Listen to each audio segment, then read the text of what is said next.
Oh, have we got mutings? You did? He forgot to unmute. No, my microphone changed everything on the system because I had to unplug my PC yesterday to do surgery on it. Hello, and welcome we're back still to on your Roll4It. headset, Mike. Mm-hmm. Yeah, you are, but no one else is. I'll change that later. Shush. Hi, welcome back to Roll4It, where everything is perfectly fine and there are no technical difficulties. Hi, this is Stormforce. Professionals. A mass game. Yep, we're professionals. That's fine. It'll work great for when we're playing Shadowrun. Right. Anyway, today's supporter, Bentham. Today's supporter is Caldy. Thank you very much. Thank you, Caldy. That makes you responsible for everything that happens today. Thank you for the fan art. We appreciate it. Thank you for the fan art. It's true. It's good for right. Okay. Yes, things have happened. This is going to be the penultimate episode of Mass, which means the finale will be next week, and then the week after we have Shadowrun. It could become the finale episode. It's true. If This- this this ends is up good. going We that talked badly- about it last time, which is that if it feels like an ending, then I will just run a one-shot next week with like a completely different group of characters in this city. The Golden Gales! Ideally, the Golden Gales. We might need to not use masks because they're all like too old for it, but we could just give them a bunch of adult moves and stuff. I feel like if they're old enough, it comes back around, and then it is that like all adults have influence over them because you're like, oh, you're too old for this. Come on, let me help you cross the street. And we're like, no, I'm a superhero. Leave me alone. Maybe every time you level up, you get potential. You lose a move as you get older, Oh well. Because you're too old. and you get potential anytime you succeed on a move. There we go. That's how it works. Oh, Succeeding geez. makes you terrible. Anyway, yeah, Shadowrun we start in 2 weeks' time, and we're revealing the cast, which you will never have guessed at all. I mean, didn't you already reveal the cast? Yeah, we revealed it yesterday. We're revealing it again. Shadow 6th Edition Those Twilight someone Sins. Holy crap, those... I don't want to be revealed. Why are you revealing me? Well, you should have rolled better in your stealth. The characters. I'm excited for you all to see. I'm so excited. Good. And I feel like at this point I can officially confirm that I made the jacket for this character. No, you can't. Oh, I'm sorry. That I didn't officially make the jacket for this character. Say anything about who my character was. Wow, Maggie's tired. She gets low-key mean. No, it's fine. I broke my contract. You're fired. No, How Mike, dare for you? I'm just kidding. I guess I have to leave now? Mouse. Bentham, you're in charge. GM your death. Oh god, no! Forge realizes the error of his ways. Oh, you're so idealistic. Aw. So, right. If you want to support us, you can do so on twitch.tv/Roll4It. Hi there, you're watching us here probably, or on YouTube. You can subscribe, get access to our lovely Discord and emotes and the VODs before they go live on YouTube. And on 24 hours because processing time. You also support us on patreon.com/Roll4It, where there are different tiers and different rewards, including stuff like $1 $200, you get MP3s of the show and access to our Discord. And then there are things like the after shows, behind the scenes information, including player sheets, which I assume when we end Stormforce, you'll have access to all of our lovely player sheets and all of our final moves. I have a big old doc that I will mostly submit. Oh, there you go. You can see all of the things that they never learned. That'll be the GM tier. That's fine. And then there's stuff like NPC names. I used 2 of them yesterday as people who were probably short-lived. Yeah, also... once every so often, every month, there is a game GM by a member of the Roll4It cast for people at the Legend tier. Right. You can also use tips and bits to go into the pot down there and the physics happens. And of course, you can let people know about the show. For instance, let people know about Shadowrun, Twilight Sins. You can do that and that will be great and helpful and spread it around the net. You know, use AR tags and electronic paper or whatever. Chummers. Do what you gotta do.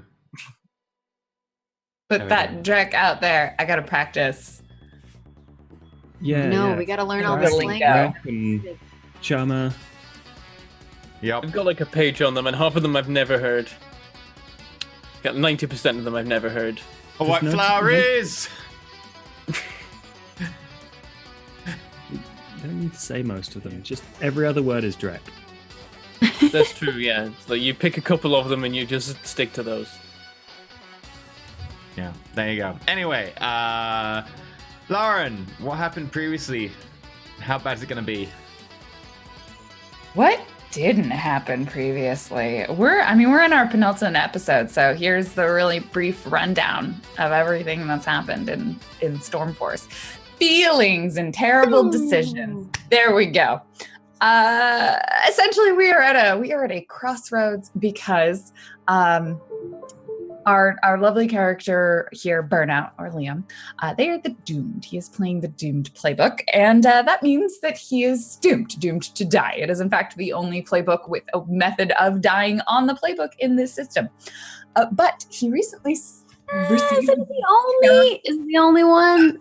Okay. Technically, through some shenanigans, now there are two. No, it's the only one with a method of death on the playbook. Your playbook just copies another playbook. Yes. So, And you copied the only playbook that kills you. Yeah. So there has been this sort of ever-present doom issue, which is this creature or being from another dimension, referred to as the Void, that is slowly draining the life out of Liam, but is also related to a bunch of other longer-term problems or longer-standing problems due to previous groups of heroes, specifically the group of heroes that the mentor to Frey belonged to. They have learned that Forge, one of these previous members, has been working on figuring out how to get the doom removed from people, but may also be responsible for the dooming in the first place. You know, terrible decisions and feelings is a solid summary of everything that's happened so far. But we are at this final point where they have approached Forge in order to work with him, in order to, or maybe not to work with him, but in order to leverage the technology that he has available to him in order to extract the doom from both Liam and Charlotte. And hopefully, presumably in the process, save their lives and the lives of everyone else who is currently doomed. And so I believe in the last episode, Charlotte went to Forge's lair and helped work on, spent many hours working on these sort of last few calculations that were needed to get his nanite technology working that would allow for the successful removal of the doom from the primary subject of his interest, which is Liam, because Liam has so much more of it in himself that previous experiments, which were all, to be fair, simulations, resulted in him dying.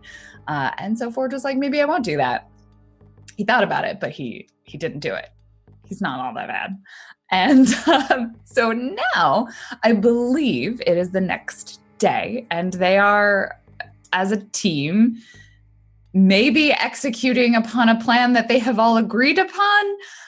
But I believe where we left it last episode is Liam is going to, in the morning, meet Charlotte at Charlotte's home, where she will then get picked up by the ferry courier service known as Doris.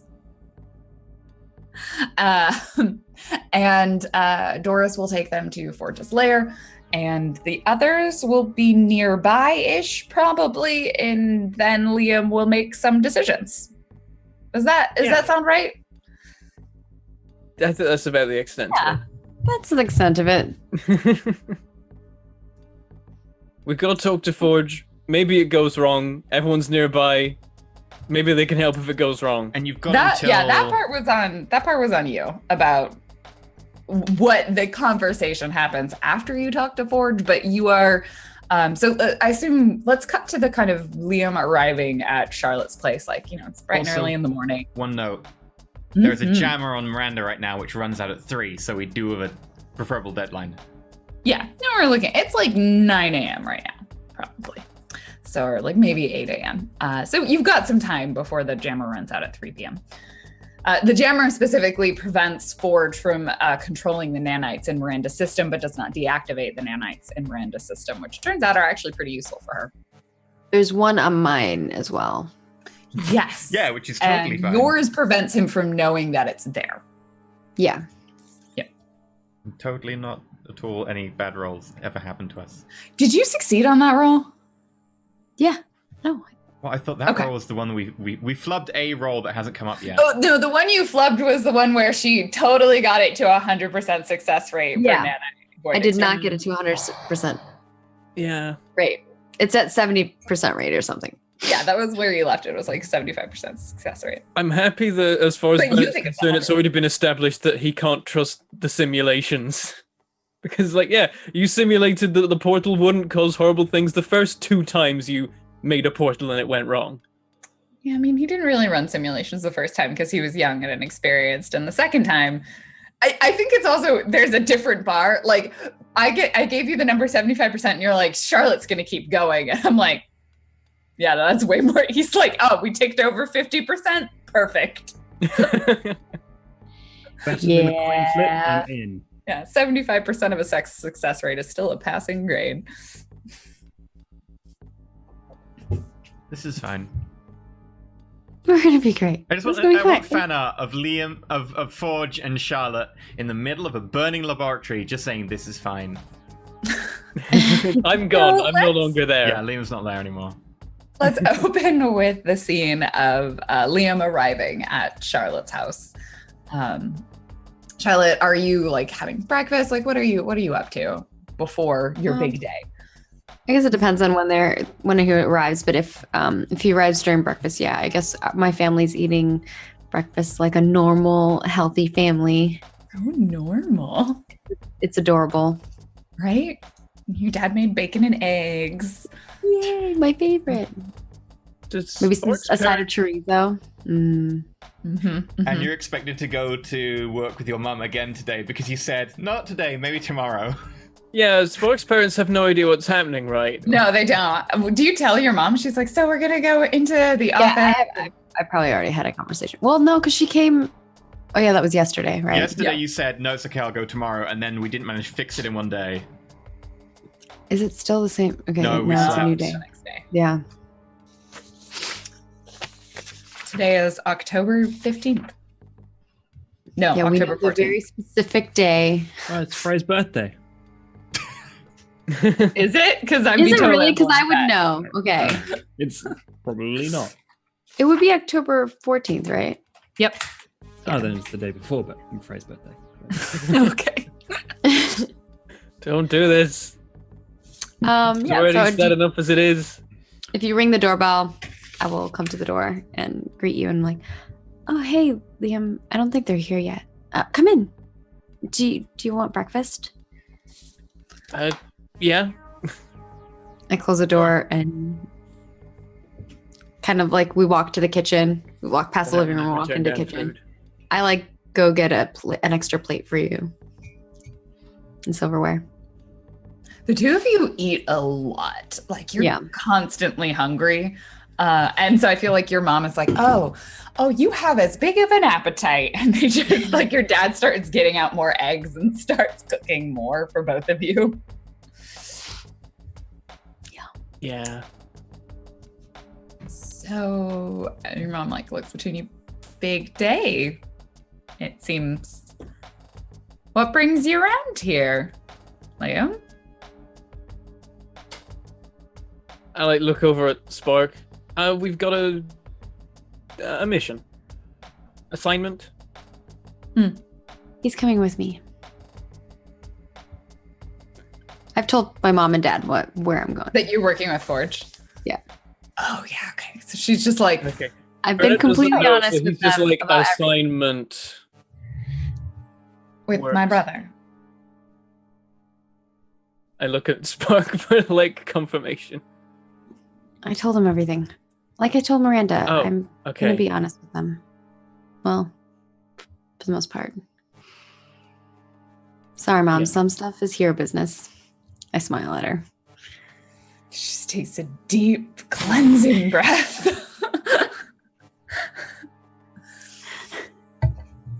Right.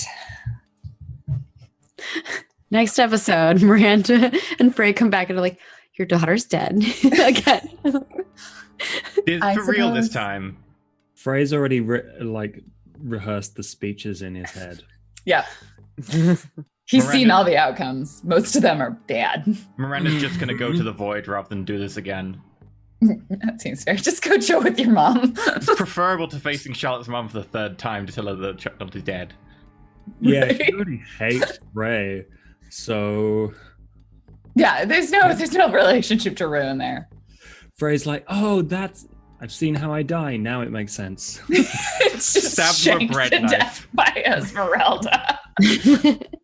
In 90% of possible outcomes, that is the prime one, yeah. Potentially. He just like picks up a kitchen knife and just stabs you, cleans it, walks away, and becomes the next supervillain, and that's season 2. And Frey's like, no, I deserve this. That's fair. Right. So Esmeralda, she kind of looks between the two of you and like, tell me how it goes then, I guess. More eggs, and just like very intentionally avoiding talking about it. Yeah, I look at Liam and then just more eggs in my mouth. Take the plate for more.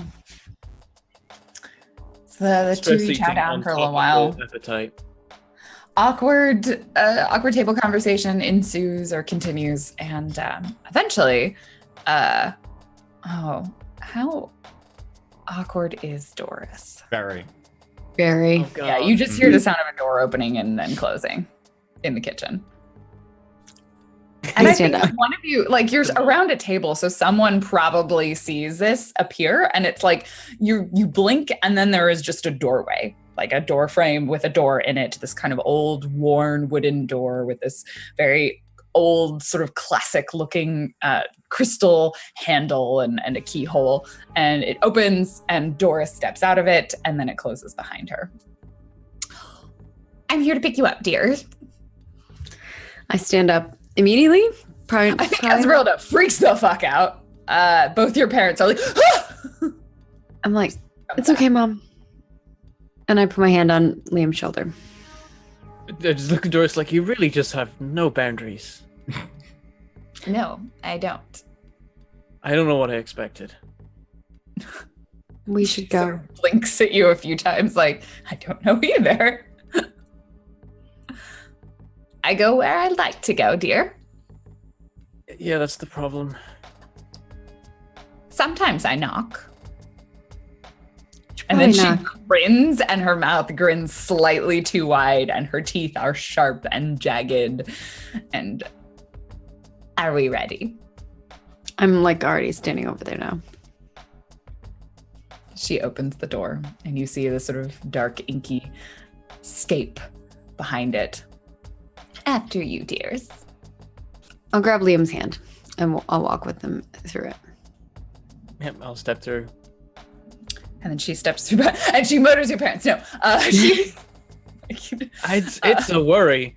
Yeah, she It is. steps through.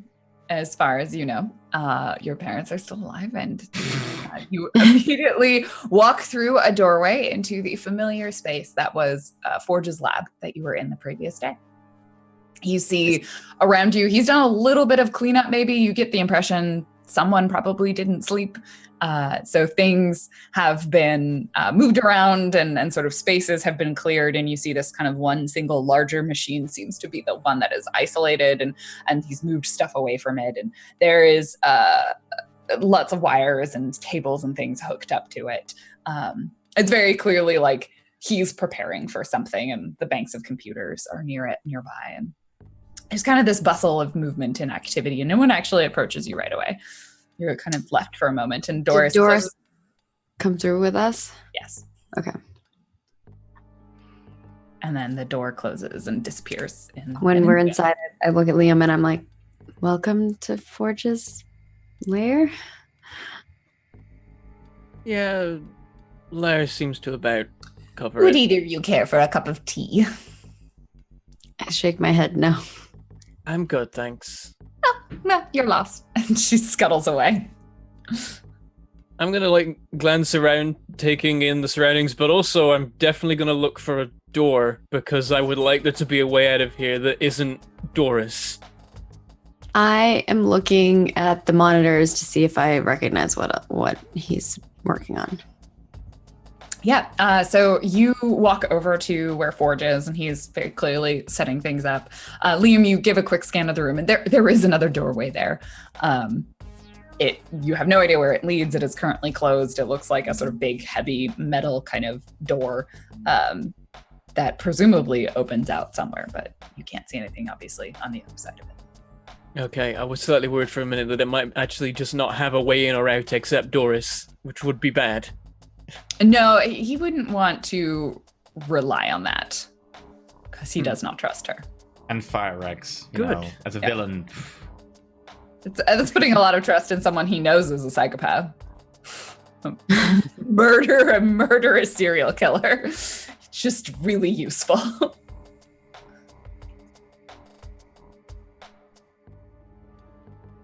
So, Charlotte, you head over to where Forge is, and he's very clearly busying himself with things. You kind of give a quick scan, and a lot of what he's pulled up is the research that you were looking at the other day, the nanite, the extraction, and then I think if you look at some of the other stuff, you might recognize like sort of portal or dimensional shift things. Okay. Oh, you're here. Good. And he looks around and probably sees Liam at that point. Excellent. Good work. Yeah. So, what's the plan now? We get started. All right. He kind of gives you a look and he's like, you will also need some extraction, won't you? Maybe. Why?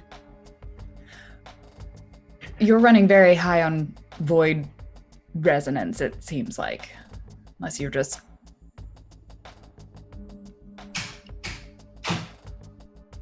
No? I just look at him. No. All right. He sort of like shrugs. And I think at that point you see like Seneca and Stormcrow are kind of in... Seneca's just doing a lot of lurking and probably like talking to Stormcrow. And he'll motion for them to come over and they sort of saunter on over. And he kind of turns to... He's speaking to Seneca, but he's also kind of very clearly talking to Stormcrow. Like there's a really interesting dynamic that I think you could observe with them where he is like weirdly friendly to them. And so he he's treating Stormcrow with a certain amount of respect, like they are still very human-like, even though they are very clearly not currently. Do you want to, I assume you try and listen into their conversation? Yeah. I also would, whenever we see Seneca, ask if she's okay. She'll kind of wave at you and yes, she's like, I'm fine. We didn't sleep a lot. There was a lot of stuff to move. He was forcing you to move things? I didn't really want to go to sleep. Right. Seemed better to help. Yeah, I'll listen in on the conversation.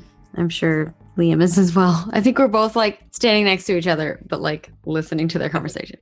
I think I haven't quite like followed Spark up to Forge. I kind of held there for a minute and I'm just taking things in. I probably wandered kind of into just the middle of the room and I'm looking around. Okay. Yeah, you're observing as much as you desire.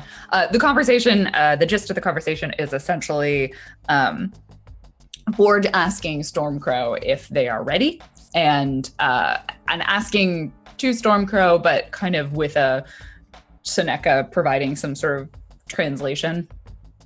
And an affirmative will come from Stormcrow and Seneca.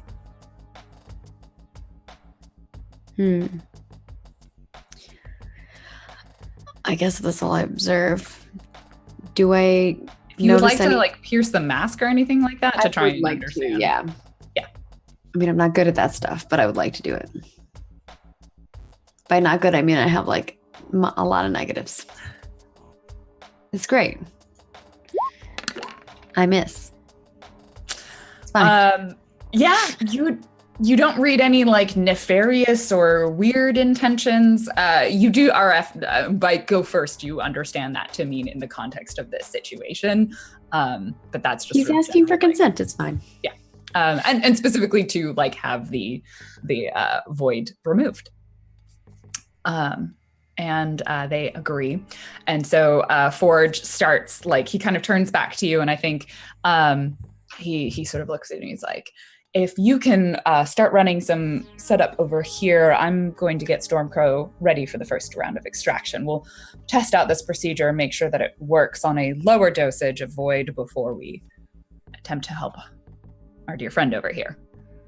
He glances over at Liam, who's very clearly like skulking through the lair. I think it's like arms folded, just like watching what's happening and looking around. He's I'm just not like- saying anything yet.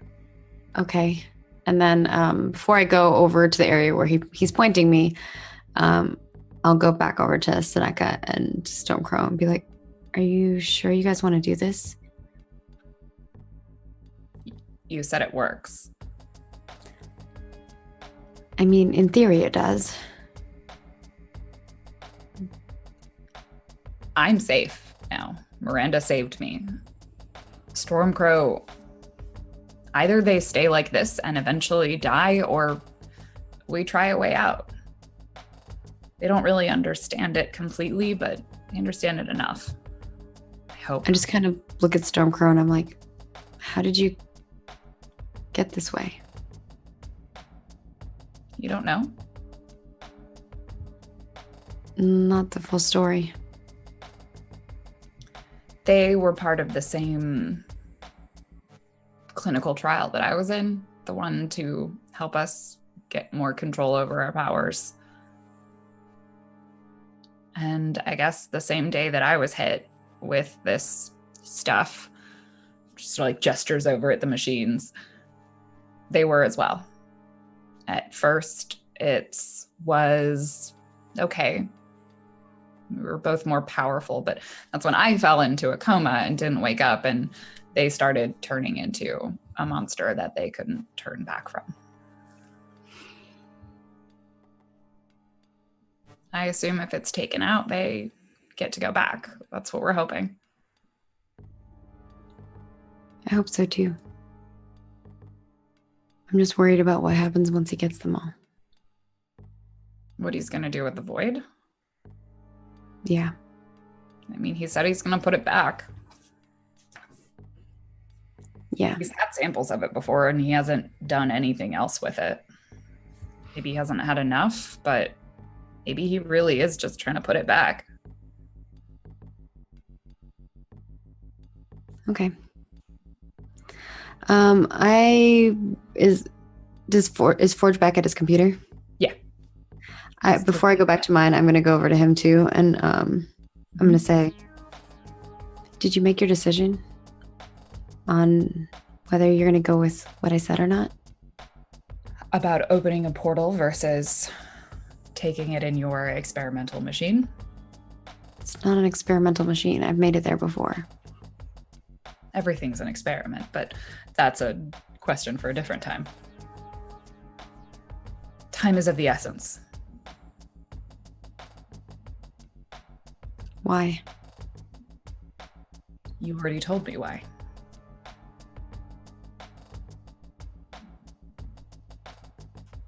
You saw Hex. You met with her. This is the only way to get her back. I don't think this is gonna get her back.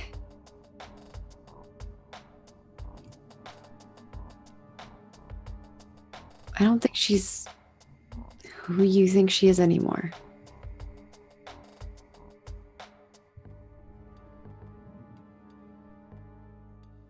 Then I should do nothing? No, I think putting this where it belongs is the right thing to do.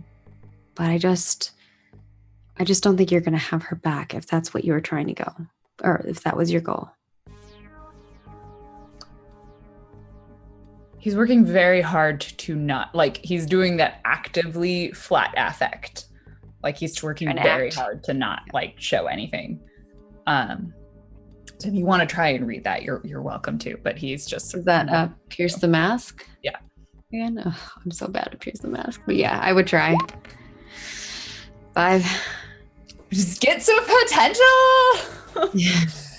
Yeah, you can't get through that. Like he is an adult. He is practiced at hiding his feelings. I don't know him well either, so I don't And you know. don't know him. Yeah. He's just stoic. Very, very stoic.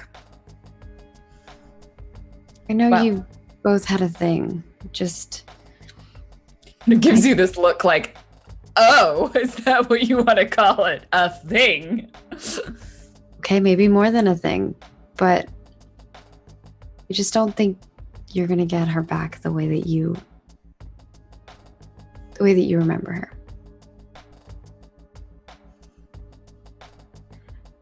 She was You're just a probably right. ball of light. She always was, in a way. But that's neither here nor there. This hunger. When he says that, he kind of looks at both you and at Burnout. Which I'm sure your friend has been experiencing some of it. Insatiable hunger. It's just a manifestation. The void will continue to try and make its way back here because that's where Hex believes they belong. She belongs. How do you know that?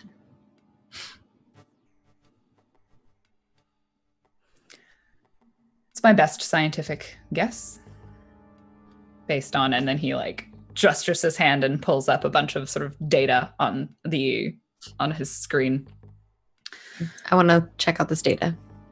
It's a lot of it's multiple data points. Like it's this big web of kind of maps and information, and it's like case studies from people, multiple experiments, and it also specifically calls out like every these sort of portal experiments. Whenever portals have been opened in the past, something has actively tried to get back out. This is why I don't think we should do anything with portals.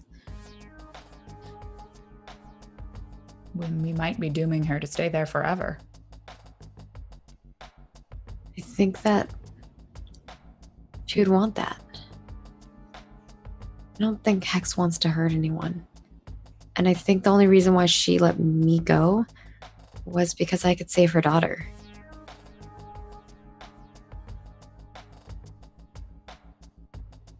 When I brought that up, it seemed to spark her memory. But other than that, I don't think she really knows who she is anymore.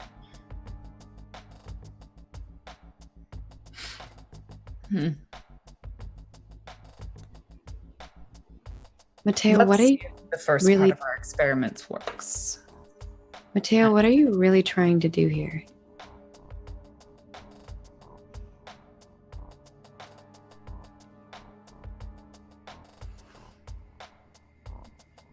Kind of pauses for a moment. I'm trying to save people's lives. And if that's really what you're trying to do, you have to do the right thing. Sometimes I know that's what Hex would want. saving lives and the right thing are not the same. They can be. True. But they aren't always. What do you mean they aren't always? If you open a portal, you already know what happens. You've done it twice. You have 2 data points for this. He sort of snorts when you say twice, and then he like gestures over his data. I've done it twice with a significant aperture size, but we've done it significantly more than twice. I have a lot of information. That's true. The very first time we opened a portal was very different than the most recent time. Nothing tried to get out the first time. And the first time, Hex wasn't on the other side. Whether or not you think she is the same, she doesn't belong there. Her powers, her abilities are completely antithetical to the void.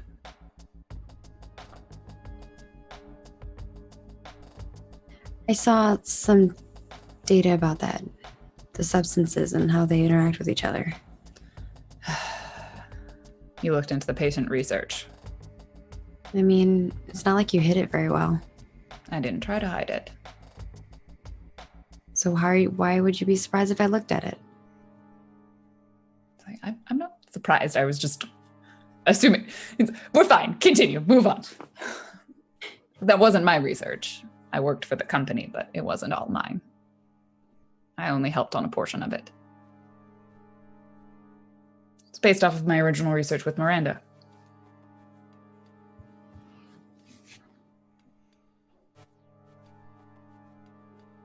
And Hex was okay with this? She asked me. Why? Well, her daughter had already destroyed 2 houses that they'd lived in. They didn't have any control over her. She didn't have any control over her power. Turns out when your father might be an alien and your mother has reality warping powers, that has a potent mix that infants are not particularly well equipped to control. Well, So we created the nanites as a mean to provide that control. did Hex ever think to talk to her father? Maybe her father had to have a way to control his powers. Hex didn't really want to send her daughter to space. That's a question you can ask her. She asked me for help, and I gave it to her. Nanites have helped a lot of people, They have. whether you like them or not. I don't have a problem with nanites. I actually did a bunch of research on them, and they are helping people. But I think you're also manipulating people who you're helping. And that's not right. I kind of look over at Stormcrow and Seneca when I say that. He follows your glance. I get what needs to be done. We're done here. And he turns and stands up and walks to another console. I guess Liam just sees Charlotte kind of like put her head down and then look back up at the monitors on his screen. I've just been watching this whole exchange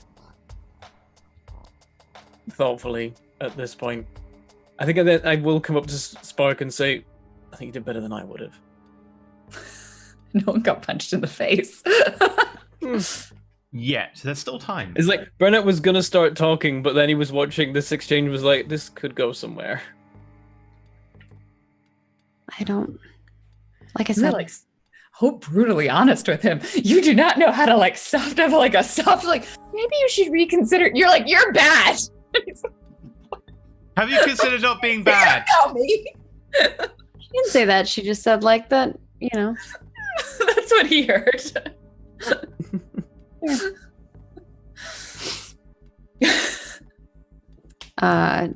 Charlotte's just kind of like looking up to the monitors when you say that to her.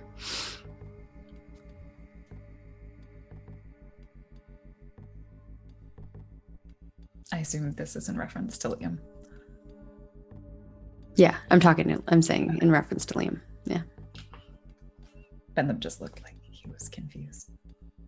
Bentham always looks like it's confused with his superpower. I think Bentham's trying to figure out what words to say. Yeah, Bentham, what words are you gonna say? He's considering, like, he's glancing over at Forge and being like, I can't just let him make the call. Make what call? About how this whole thing gets resolved.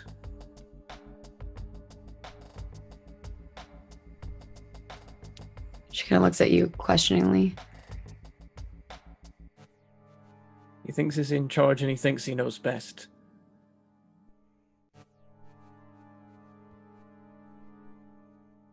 I think I can get him to go with not doing it using a portal. Just need more time.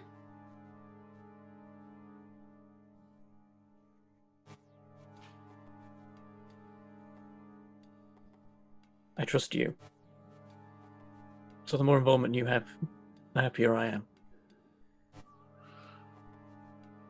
I look over at Stormcrow and then back at you, and I'm like, he's gonna try it on Stormcrow first.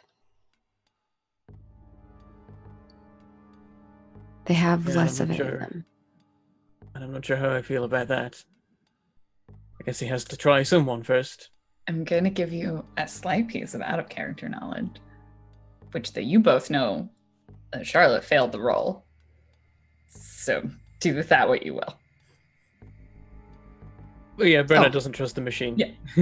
For sure. It's okay. We never liked Stormcrow anyway. I like Stormcrow. I mean, I like Stormcrow. I'm just trying to psych myself up to deal with the emotional loss.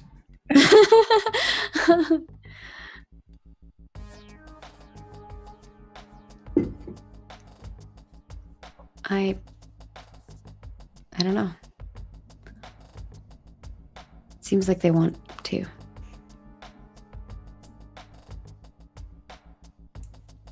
They want out of it as much as we do.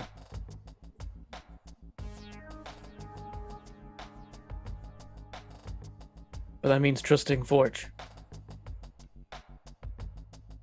Have to trust somebody. I can't trust Forge. Well, we're here already.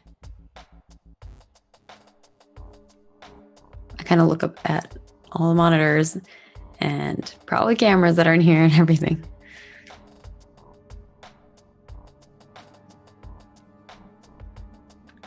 I'm gonna step back away from that console. I'm gonna turn to Forge and say,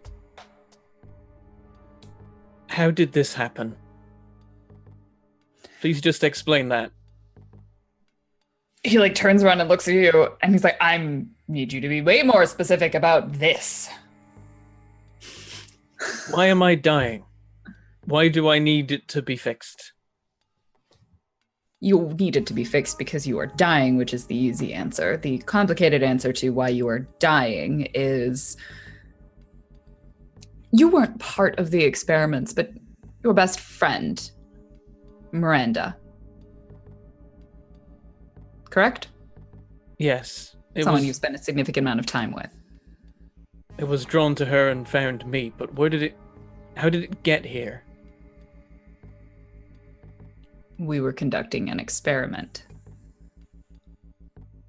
We opened a portal. The aperture ended up too wide. Some of it leaked out. It's very persistent, and it has become more persistent over time. Did the simulations tell you the portal would do that? The aperture size we lost control over. Assuming we can keep the aperture size small enough for the portal, nothing should be able to get out. But we did not account for the fact that Hex has grown more powerful. It was a variable I did not have information about. But now I do. How do you know there aren't more variables? How do you know it won't work this time? He sort of puts, he was probably fiddling with something. He puts it down and kind of looks at you. Do you understand the scientific method? You thought you did, and then this happened. I didn't ask if I understood it. I asked if you understood it. Of course I don't. There are always risks in science. You can control for as many variables as you would like, but at some point you have to make a decision to conduct an experiment or not. My superiors decided to conduct the experiment.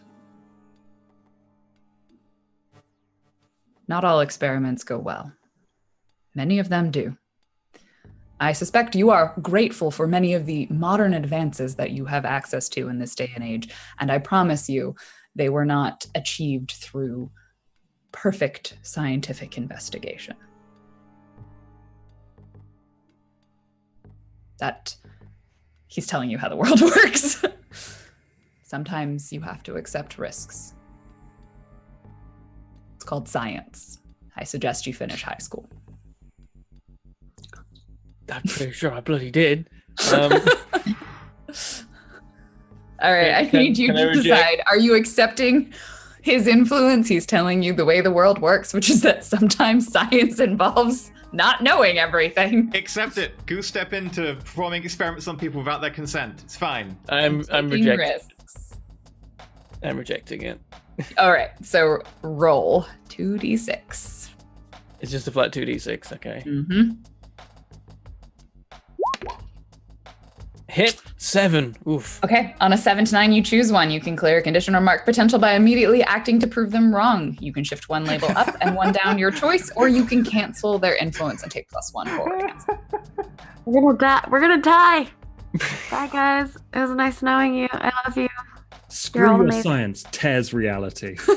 Yeah. I don't want to prove him wrong because that feels like bad thing. I think I'm going to go with cancel their influence and take it forward.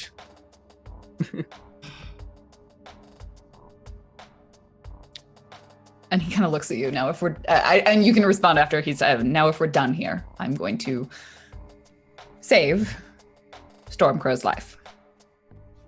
And then I intend to do the same thing for you. He turns back to his console. Why? Why am I saving their life? I don't understand you. You are both asking. I'm sorry, I would like to save someone's life.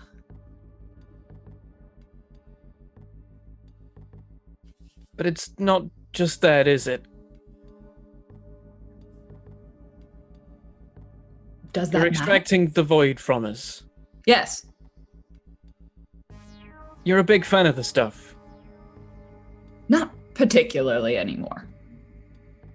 But my opinion on it doesn't particularly matter at this point. I intend to save people's lives. And then I intend to continue on with research. I don't fail to understand why having two objectives in the same situation is a problem. Is this because you're children? I don't understand. It's because I don't trust you. You don't have to trust me. I don't trust you to have the right motive. Then you can die. That's your decision. I'm going to save Stormcrow's life. Thank you for the assistance that you have provided me, Charlotte. If your friend does not want help because he does not trust what else I am going to do with it, then he can choose to no longer continue to exist on this dimension. That's his choice. I'm not going to make you do anything. Of course, I want to live. I'm not so sure about that. It's definitely true that I'm ready to die. But I still don't want to. But I want to know that working with you is the right idea, and you haven't exactly proven to me so far that you have the best of intentions. I feel like you came in here setting me up for failure. So I don't particularly care to work very hard to prove to you. If I thought the machine would just work, I would happily sit in it right now. He looks over at Charlotte.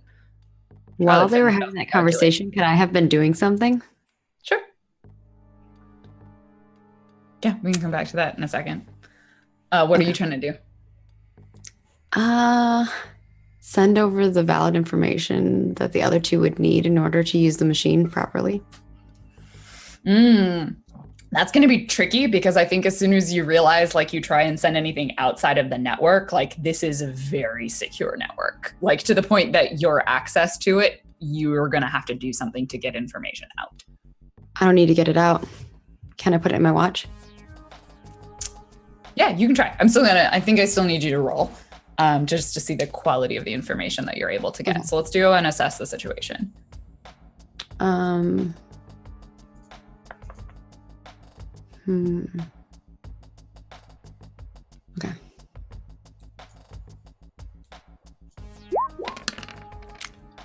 10.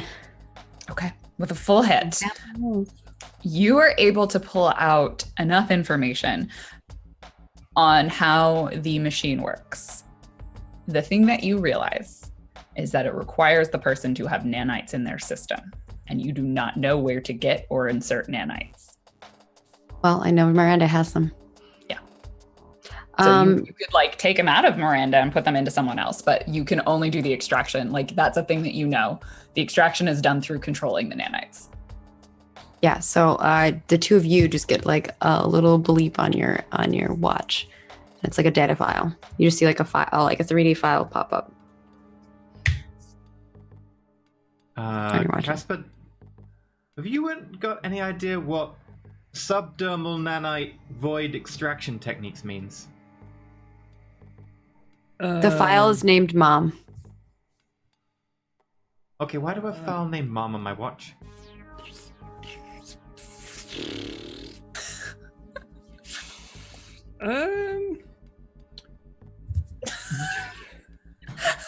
Miranda opens it, does not understand any of the technical jargon. Yeah, we're both scrolling through like all this thing. Yeah, to be fair, I'm gonna make both of them roll to figure out how to use the machine, like if they're doing it.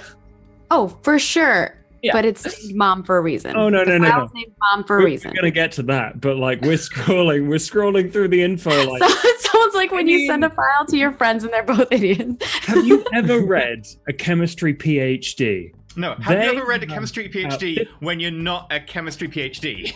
Yeah. So I mean, I don't think it matters whether you are one or not. 50% of the words you don't know what they are, and then the other 50% are the and a. So Sometimes of. Yeah. or sometimes yeah.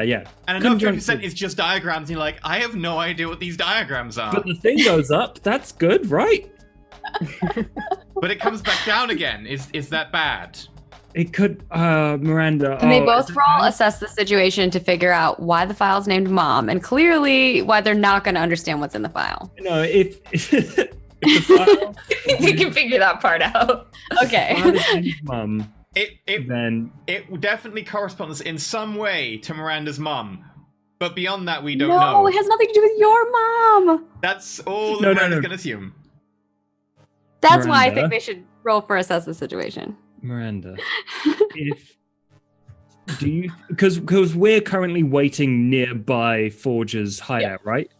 Yeah, you know where his How hideout is. quickly do you think you can get this information to Spark's mum? I thought she didn't work on nanites. She's way smarter than us. I mean, that's true. Oh, yeah. She works on AI, yes. I've been told that several times. I've made that mistake before. But do you know what's going on? And do you know anyone else who would know anything about any of this? She made a chip to go in someone's brain, so nanites maybe a step beyond that at the very least. I don't know. Miranda, please help. We're going to die. I could try and get her here fast, but she's not a hero. She chose not to get involved in this. Right, but she would tell us what was going on. She'd No? also do a Is Windows that- update at some point. Sorry, that was me. Oh, my watch is. It says it's got an update. This is not the time. Spark! Spark!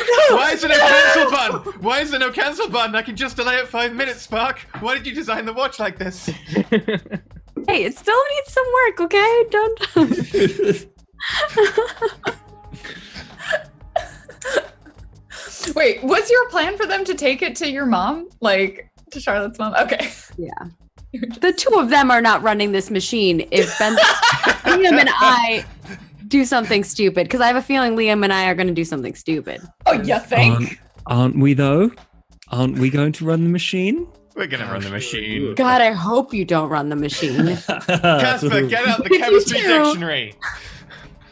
The next group of superheroes. Oh yeah. I can just pull up Google Translate on this. Exactly, entire it's document. fine. Google speaks computer science major. funnily enough, if you run it through, it actually gets shorter because they get rid of all the jargon that you don't actually need in those things. Yeah. So, what do the two of you do with this newfound file before we go back to this very tense conversation?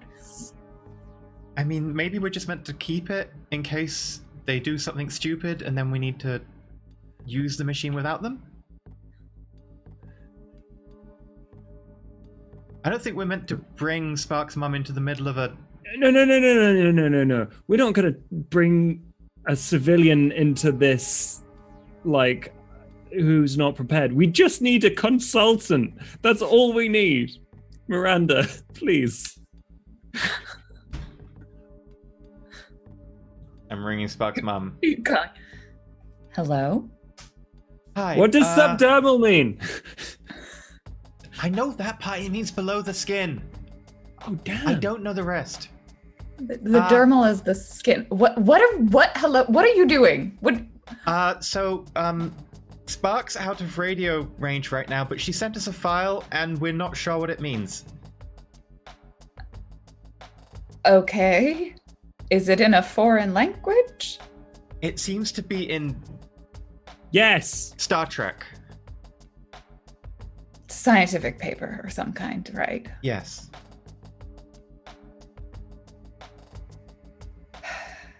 Send it over to this address. And like you get on your phone that's like an email address that is probably completely encrypted and not at all connected to her. Okay, you should have it now. What would you like me to do with it? Spark said you should have it, we think. No, we For any particular reason, or just in case. is my daughter okay? She's fine, probably. Has she the same age that she was? You don't have a particularly good track record with ensuring her safety. The one thing I asked you to do. She's still 18 the last I checked. So Spark gave us a file in case she's separated from a machine, I think, and we need your advice on how to use it. Please don't let my daughter die. Of course not. Please don't let my daughter do anything stupid enough that will get her killed. I'm not sure a force in the universe could stop your daughter doing anything stupid enough, but we'll definitely help the last part. Great. I will look at this file and see what the heck you just sent me. Thank you. Great. Goodbye. Bye. That went well. How do you talk to her without threats of death coming your way? I don't get it. They're all in the subtext. There were a lot of threats of death. Oh. She just didn't need to say them. I can speak, Wait. Mum. Right. Gotcha.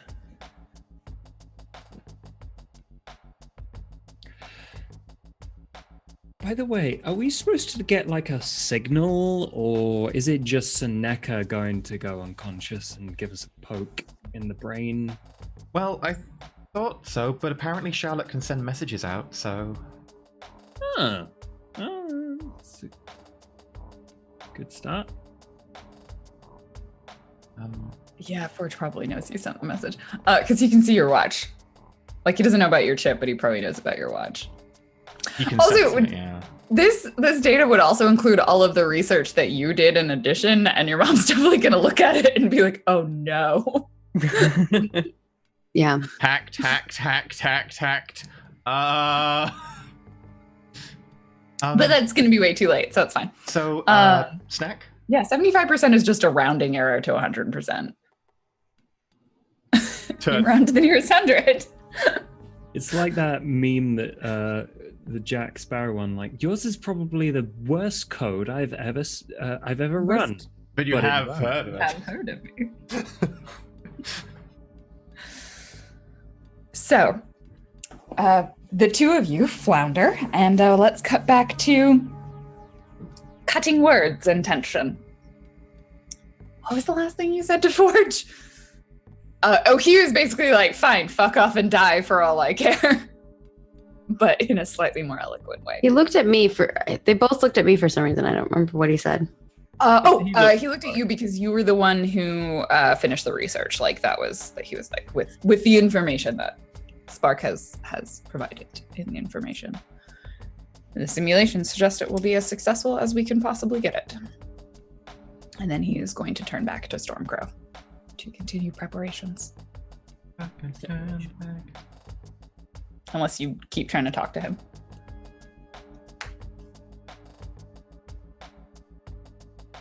I think I just like watch him working away, just frustrated because it's like Burnout wants to just start yelling at him, but he knows that he might die if he does that. Can I use alien tech to make it so that I am not detected? For the watch. Yeah. No, for transferring. Yeah, you can certainly try. We can back tack that on. Oh! I mean, 3. it works, but there's an unintended consequence. Everyone in It's the how universe gets a alien tech file. works. Everyone in the world gets a file. I think there's a few options, but I feel like the most accurate one is that the file is incomplete. I'm confused. It said I rolled a 1 and a 2, and then I have a 0 modifier. Double check that. Because a 3, and then the alien tech uses freak. So what's your freak at? 2. So that'd be a 5. Oh, do you have like a condition that affects? I have no conditions. Unleash your power. Oh, okay. Let me have a quick And look. they're I'll just pull up the mess sheet. that up. Brain tech. Yeah, it's Rolling just plus freak. So unless you have, with a 2, that's still a 5. It just messed up the roll, so it still would not Freak work. is- Yeah. And I can't even use it selfishly or anything like that. No, you don't have enough to. You're at 5, so you need to be able to and Miranda's not there, and I don't think Liam can do any sort of boost or anything. Yeah. So Well, he's distracting him. And then Yeah. I crawl. Yeah. I think what happens is the file gets out undetected, but it's probably missing some pieces of information. That makes sense. Yeah, like in order for it to get out, the firewall destroys parts of it. That's how computers work, right? So there's bits of information that's missing that You don't have to tell me what goes wrong. So Yeah. It's fine. When we try and use the device later, it will work in a horrendous backfire way and kill everyone.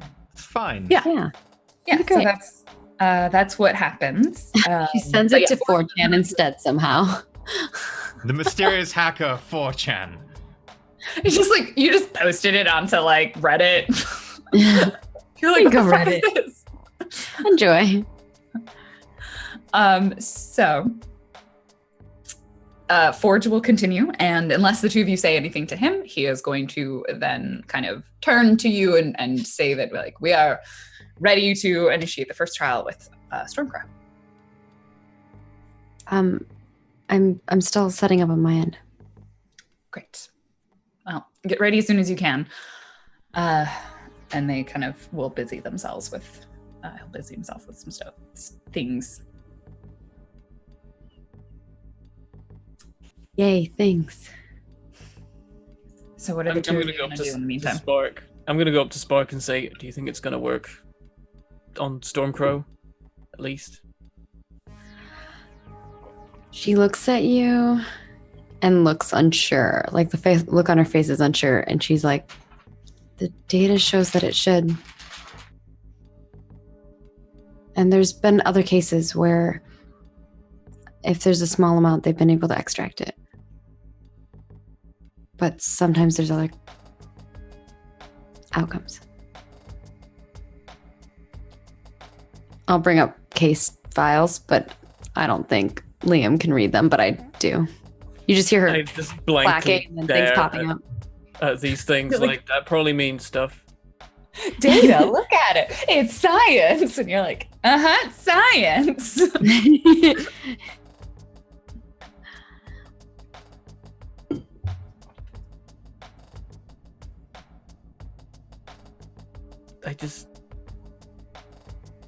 What if it backfires?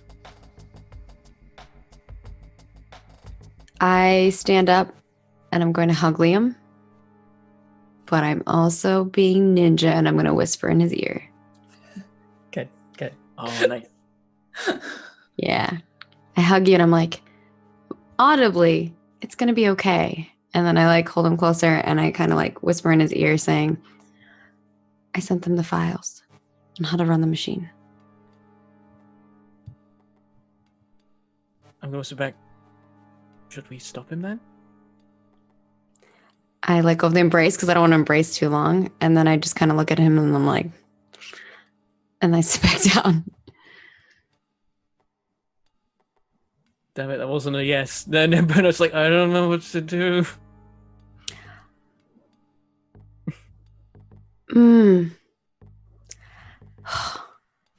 Oh. I can make psychic constructs. Mm-hmm. Can I somehow telepathically talk to Burnout? In his head. Considering we're joined, maybe. I would let you try. Yes, because you have An ability. It's a just psychic construct. Yeah, it's like part of your powers, and you have telekinesis. And you took another one, right? I took 2 other ones. Yeah, I think you would be using one of those. So go ahead and roll. I think this is probably unleash your powers because this is like a new feat that you've never done before. But I did it on accident before. Yeah. Oh, okay. Damn it, no. Maggie, But hey, I got a new 4. ability. Oh my what did you God. do to the dice? I don't know. Cursed them. My Pathfinder game yesterday was the same way. I just kept rolling 1s and 2s. I don't know. You picked up this like the electro something control, right? Yeah. And so I think what was actually going to be happening it wasn't telepathy. It was that you were basically going to like neural link into the watch and then have the watch like send messages directly to his brain. Oh, But I think that's what ends up happening instead is Liam, your watch just doesn't explode, but it just like sparks and gets and then just turns off and sends like just the shockwave through your arm. Yeah, I'm gonna kind of panic and jump a bit in response to that and then look at the watch and spark. Spark kind of looks at you and is like, and then goes back to typing. Does Forge sense the watch explode because he can detect technology? Oh yeah, I think he like turns around and he's like, "Are you okay there? What just happened? I smell smoke." You're like, When you say that, I do turn to you and I'm like, it was the first edition. first edition of what? My watches. Oh, they seem very impressive. Thanks. Did it just break? Smoke away from mine. I think his did. I can try and fix it later if you want, or we can. Just put it over there. And he like gestures at this like workshop bench full of broken parts of machinery. Does Doris come over with a little fire extinguisher and just go? Doris is like sitting there with a cup of tea, and every so often you see her be like, "Oh, it's cold," and she just like opens this tiny like a dumbwaiter door and just puts the cup in and pulls out a new one. And somewhere else in like a coffee shop, we see someone like holding their cup and be like, "Hey!" As this hand just like reaches out of nowhere and takes it from them. Oh, I have an idea. I think for both Miranda and Casper, neither of you had signals because like one of the issues is that Forge's base is protected. Yeah. So you were never able to see their watch signals. So you have no idea that his is gone.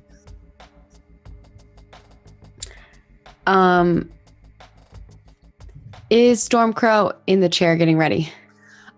You see this point where like Forge has realized that like, oh, there's no chair that's really going to work. So they kind of like get Stormcrow like onto a platform and they're like staying there. I'm gonna help with that.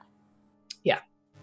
And I'm gonna take the invisible watch that's on Stormcrow Oh, yes.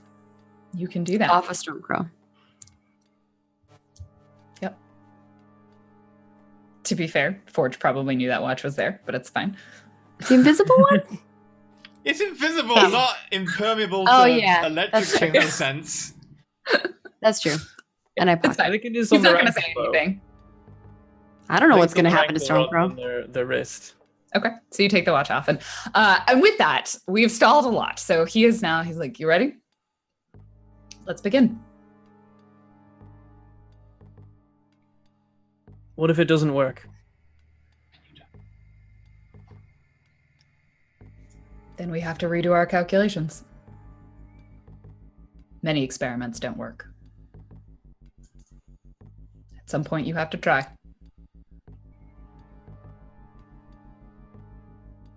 Seriously, That's what you keep telling yourself. this is science. I just don't understand your complete lack of understanding of the scientific method. What are they teaching kids in schools these days? And he goes, he goes over to his console, and he sort of begins. You realize, like, after you watch him, he never types anything. He just sort of like stands next to it and is like watching things, and occasionally like gestures with his hands. But you sort of get the impression that a lot of his like gestures are sort of like a placebo sort of thing, like just like a thing that he does to be not just standing there like this. And Data starts pulling up, and he kind of turns over and he looks at Stormcrow, and he says this very directly to Stormcrow, but obviously like to Seneca as well.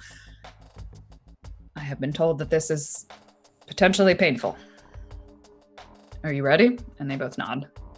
Stormcrow's like, ah! And we hear this kind of whirring sound, and we see the nanites on the side of Stormcrow begin to sort of glow, and then they seem to become almost dark in color.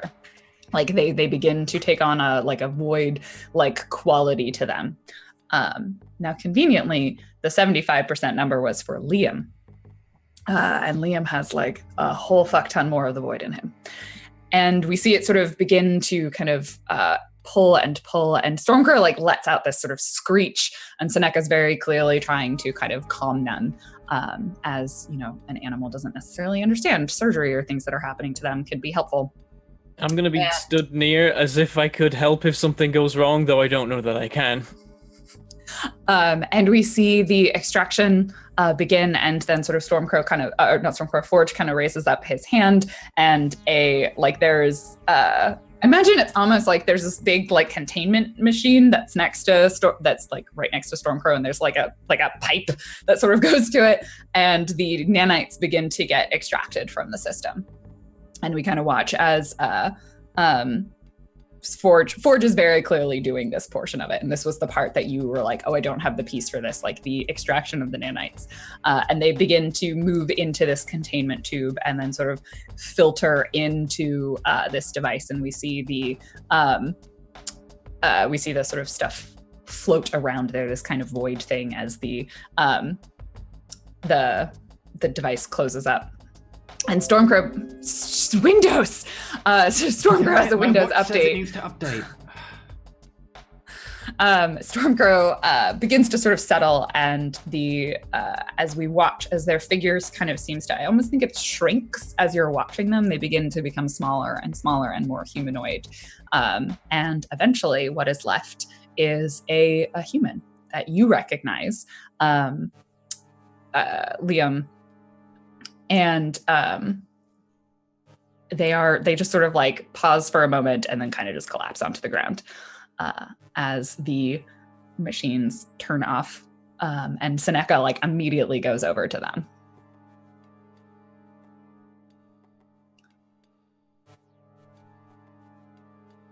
I'm just going to stand back and let Seneca help them, because I feel like... Yeah, I watch.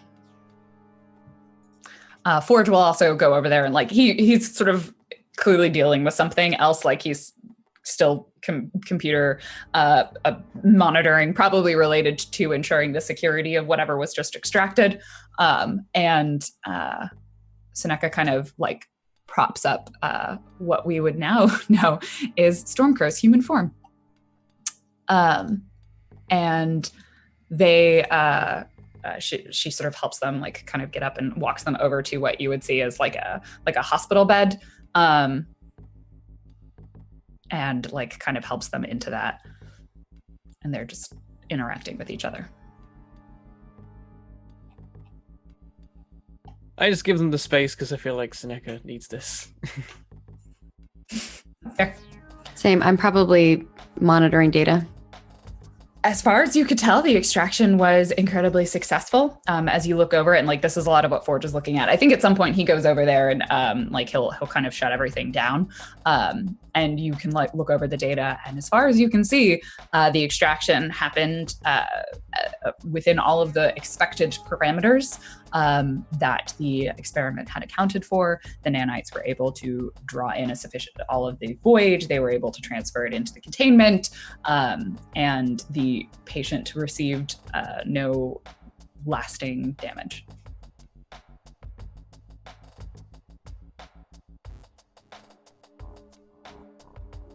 So it worked? And as far as Charlotte can tell, it did. And Forge seems quite pleased. Like he smiles and he like goes over and he's also interacting with both Seneca and Stormcrow.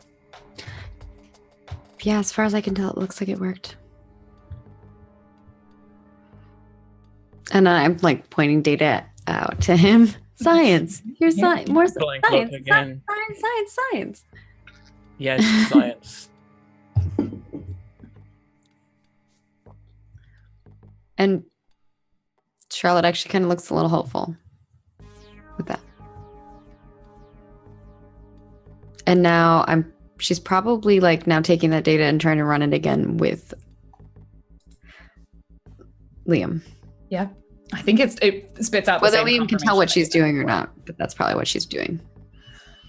And I think Forge at some point will come over.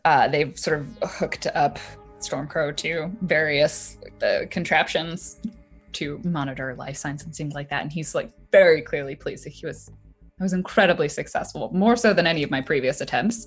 Well done, Charlotte. Charlotte's actually kind of happy, I think, but like scared. She's still afraid, I think. If you ever decide to leave heroing, I can guarantee many lucrative positions within Astrid. You would be quite the asset for them. I suppose they are mutually exclusive, aren't they? Retiring from heroing and working for Astrid? Heroes can work for companies. Not Astrid. My point. But isn't that what they're trying to do? They're trying to make heroes. That was not my project.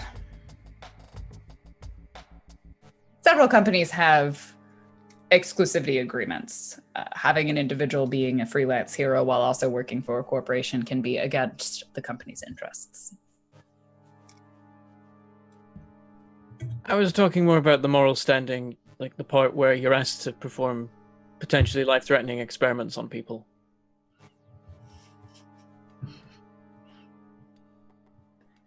Would you like to have this removed? Was he gesturing it? Like kind of up and down, just like, are you ready? Yes, but I still don't think it's going to work how you do.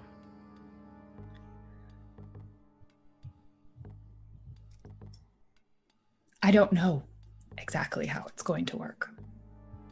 I have predictions, I have models, I have best guesses and scientific hypotheses.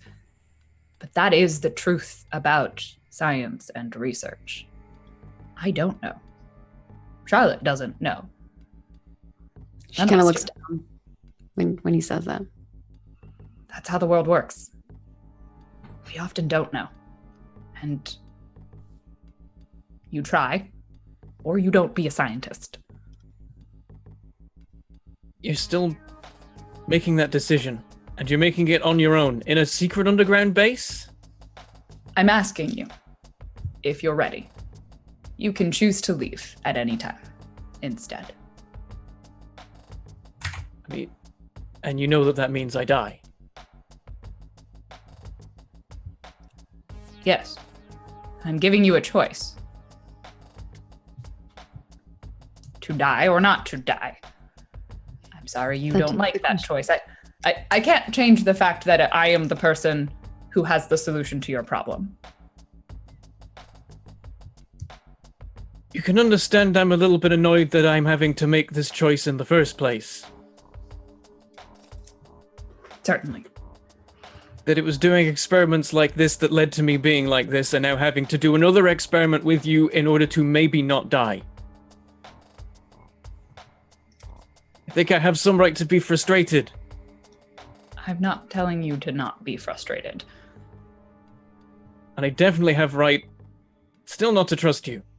I'm glad that worked. I'm very glad. If I'd watched Stormcrow die right there, this would have been over. I gave you the benefit of the doubt on that one. But I don't think you are in control of the situation as much as you do. Whenever you're ready. And he holds up his hand. You will need to trust me on this part, at the very least. You will need to have nanites in your system for this to work. Convenient. He's not lying. I know. He doesn't have all the facts, though. What do you mean? I don't think I can just go and stand up on that platform and have the stuff removed. Because if that happens, what happens to you? And then he looks at you, and he looks at Charlotte. What do you mean?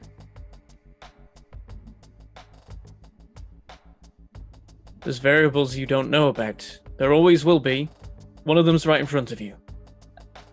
He's Well, right. if you would like me to know about them, then tell me. He's right. Maybe we need more data before we do this particular one. What don't I know? I tried to run some studies, or the data that I gave you. It also includes me as a variable. For some reason, we're linked. When I came back,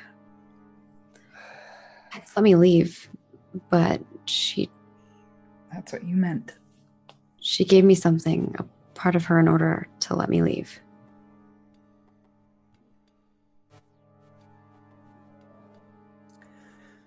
There are two of you now.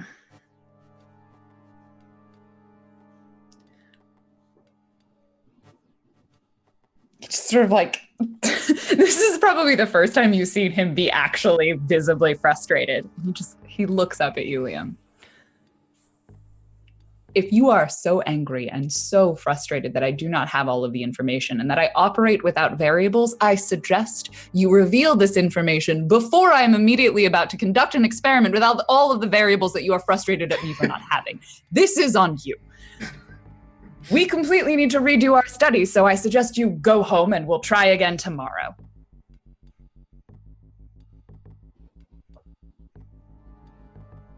Doris will leave when you're ready. What I'm saying is that if you'd just been open about this whole thing from the start, then we could have been as well. Don't start telling me you tried to send olive branches. The first time we encountered you, And you he were robbing a bus. Or a van with a bus. Leave. And Doris pops up behind you. Oh, dear honey, it's time to go.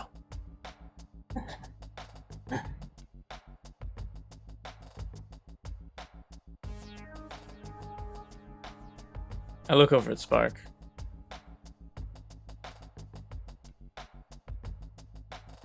Spark stands up, puts the watch in your hand, and hugs you again, and says, "It's okay."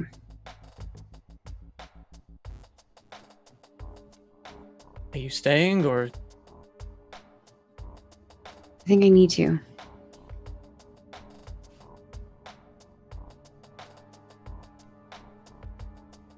You sure? I'll go home later. I probably should help. Mateo's already at a computer. He's very frustrated.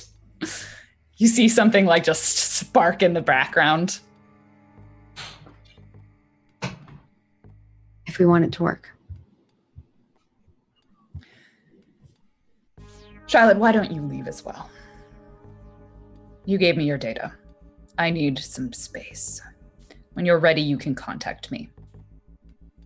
How? Your watch. I'll know. It pings up with like an address. Okay. Like a voice, like a not a physical address, a digital one. Okay. All right. I'll do some research at home then. Send me whatever information you think I need. Or, just you know, don't and die. Teenagers.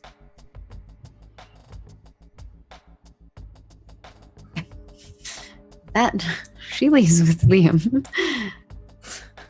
As we go, like as we approach the door that Doris has presumably made, I am going to stop just before going through it and turn to Doris and say, "What's he giving you?" She just grins. I don't think it'll last very long, given that little experiment worked out well. I'll have to admit, I'm a little disappointed. Now step on through. We'll pop back right where you left last time.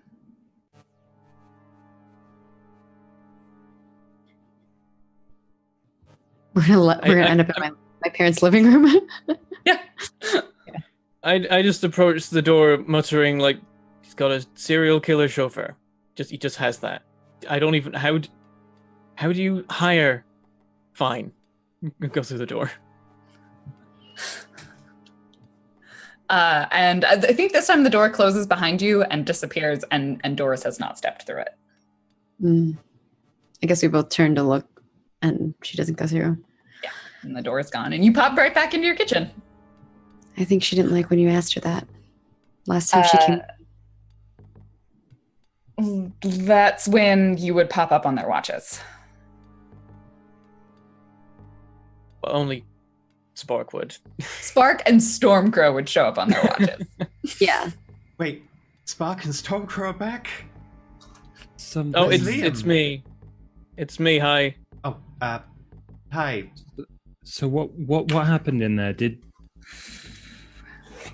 the experiment work? Stormcrow saved. We are not. Okay. So they failed. Do we need to try something else? I think we shouldn't use this. Everyone should give me their watches. Oh no, you just... This is great. I'm so ready. Continue. Can I roll and assess the situation, not say something dumb? No. No. No, Okay. you're No. no. Say something dummy. Come on. Did it not work? Let's meet up. Something bad happened. Okay.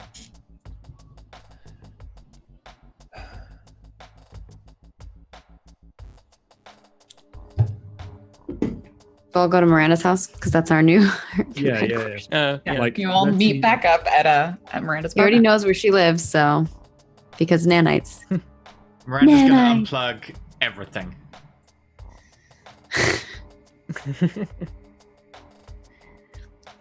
In fact, Miranda's gonna go to the fuse box and just flip everything off.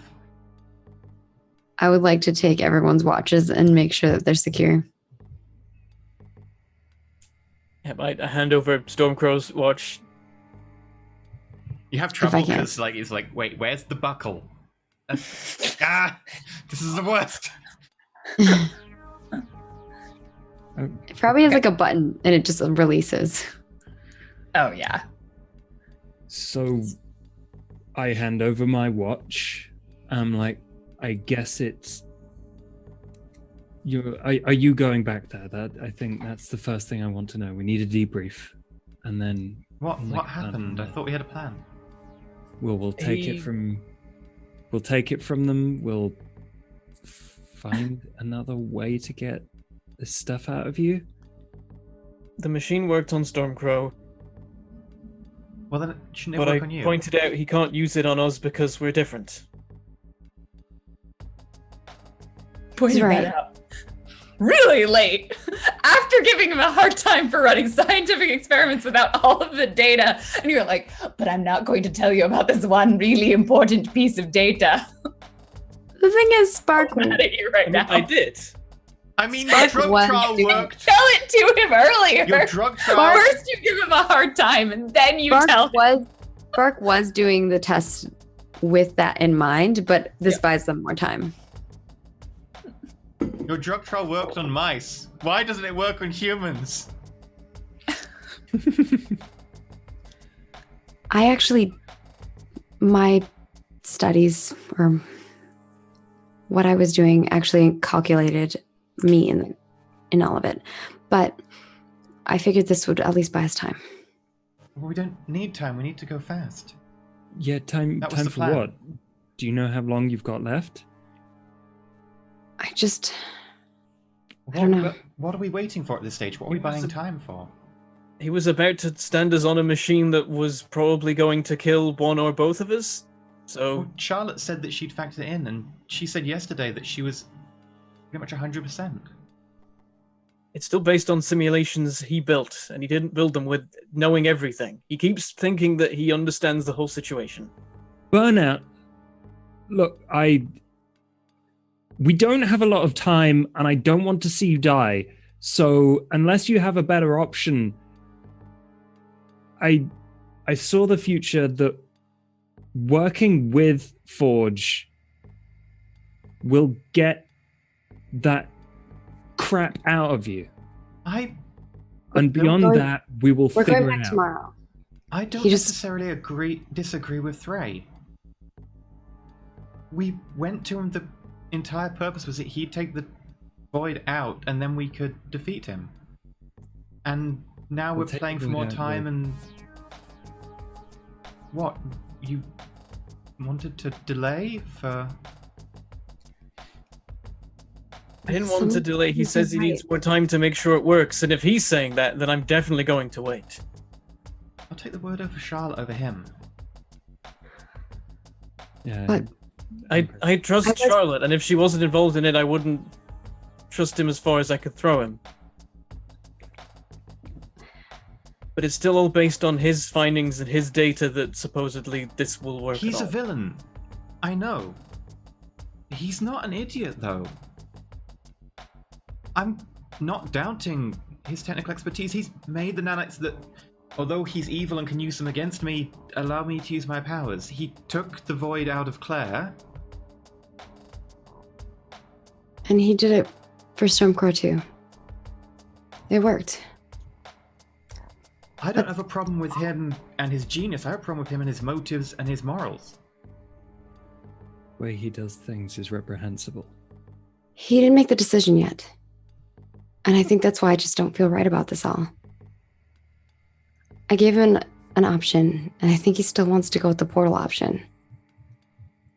He showed me more data that it wasn't just those 2 times that he used the portal. Apparently he's used it a bunch of other times, but with smaller doses. Okay, so the And- biggest dose ever? He thinks he can control the aperture, but I don't know if he can. So, hang on. I need You're more time to saying- convince him. The car. You want to use the car.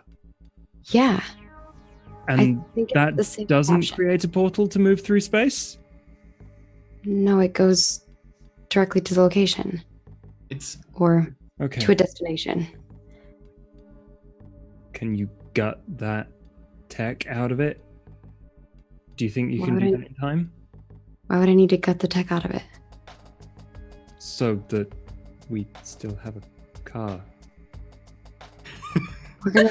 Oh, Frey really is like, I've lost 2 cars. I look at Frey and I'm like, that's not gonna happen. Ray, you do know she rebuilt that car in 24 hours. She can build you a new one. What if she's dead? So, If she's dead, we'll have more things to worry about than your car. I'm sorry, I'm not worried about the car. I'm just worried about using that technology for this process. Why don't You'd we rather just... open a portal that could possibly hurt more people? No, I'm saying if you want to use that, then we can take it and use it. I'll help you with that. What other option do we have? Why don't we just go now? You already know the machine. You've been working on it with him. You've got the file. Just go to the void now? No. Go to his lab, take the machine off him, and use it ourselves. Because either He's not just going to let us walk out of his office, walk out of his lair with that. He'll probably destroy it as we try. Is that going to be a problem for Spark? He's not going to let me leave with that. We're going to fight him. Yeah, if we go in there guns blazing, then he won't have a choice. But I thought you said that in your vision, if we did that, it didn't go well. Yeah, I did say that. But how many options do you have Are you left? advising us to not do that if that's what you saw in your vision? Well, no, we had a plan, and the plan was that we were going to go today, and Frey, they have definitely not followed like the path that you saw. Mm. The fact that they're here right now and you're having this conversation was not part of that. No, it's probably already too late, right? For that specific one. Yeah. there's a rainbow at the end of that path and everything. There's like bricked, beautiful dramatic sunset smooches and Like little it was birds great. tweeting. Emerald City at the end. Now of it's on fire. Now it's like that scene from Terminator 2. The birds go past, they're also on fire. Yeah. You're clinging onto a chain link fence, like. Yep. He just needed more time. I mean, we can go back. What happens if we wait? What do you mean? If we wait until whenever you're invited back, we run down your clock. Tomorrow? Or you say that he can be persuaded the day after that, or the day after that. That was the plan we had. It was to go the first day, and we waited another day. I don't feel comfortable keep stringing this out. We had our chance to do the plan that we had. It's also probably like 2 or I think we're past your Oh yeah, I have to make a new device if I'm gonna do that. Yeah. Wait, are we past 3 p.m. already? Yeah, like they were there. It took a while to get set up. Like yeah. Okay. I don't think we can just run in there and beat him up. There's more at stake than that. Spark, how many other people are infected? 24, maybe more. God, it's that bad. We risk all their lives if we mess with what he's doing. Except, he's been working on this for months, if not years. And then he gets Spark in, and Spark can fix it in less than 2 days. Who would you rather have running this experiment? Him? We don't know his motives or his purposes? Or we take it and we have Spark do it? Don't put this on me. I don't know what I did actually. Spark. The NPC or the PC? It's all. Spark, I believe in you. It's all experimental. It's experimental to him as well, and he's been experimenting for over a year and still can't do it. And he's the one happy to take chances like opening a portal which results in my 2 best friends ending up getting infected with death. Would you rather have in charge of this project him, who moves dangerously and slowly, or you? You've made miraculous things. You built a robot dog car in less than 24 hours, and now you've built a car that can go invisible. I'm not sure where you parked it. And you did that overnight in a shipping container in my parking lot. I would rather you operate the Doom machine to give Liam the biggest chance of life, and to give those 2 And what dozen if it doesn't people. work? What if it kills us both? Then you have the best shot with you rather than him. If it doesn't work, then we gave you the best chance we could. If we don't try it, you're going to die anyway. I don't want that. For either of you. Or for any of the other dozen people that got infected. Please burn out. Work with Spark on this. Spark, you want to do it with the car? With your device? That was the plan. Why? Have you changed the plan? If that's what we're doing next, then I think that's probably our best shot. I don't think we can build the whole device from scratch. Charlotte built a device that can teleport between dimensions in a day. Do you think you can do Forge it? did that pretty quick too, 20 years ago. We don't need to build it from scratch. Took him 20 years to fix the problem. We get in there, and we protect the device, or we take it out. And I think Forge... he's not crazy evil. He's just very misguided evil. With a choice, I don't think he'll blow up the device. I don't think he wants people to die if he doesn't have a choice. He won't do it to spite anyone. I don't know about that. I'm with Liam on this. He's set in his ways. He thinks what he's doing is right. And I saw a look in his eye. I think there's more to it. I think he's trying to bring Hex here. I think he's going to try to bring the Void here. He kept saying that she didn't belong there. And I kept telling him she's not who she was. She's part of the Void now. He's such a dumb idiot.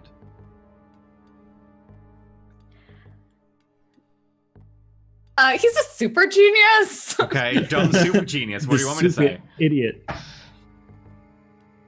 I think we have to go back He there. has a low emotional intelligence. I think we have to go back there and use his machine. I will only trust it in your hands, Spark. And as much as I'd like to beat the crap out of him and chuck him in a prison, there are 3 dozen other people that are relying on this thing working.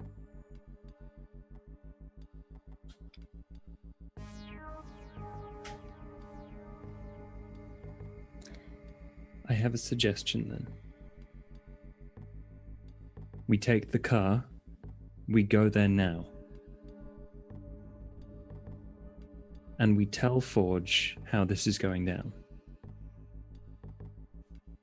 I told you, he's set in his ways.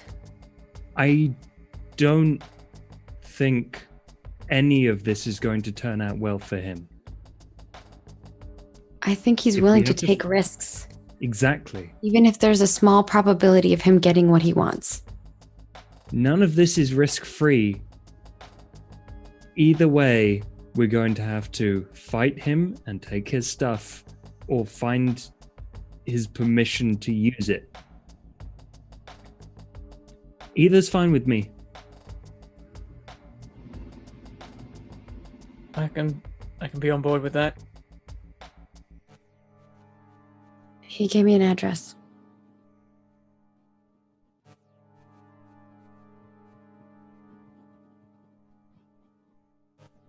To his place? Yeah. A digital address, like it's a way to contact him, not like here's where my base is. For me to contact him.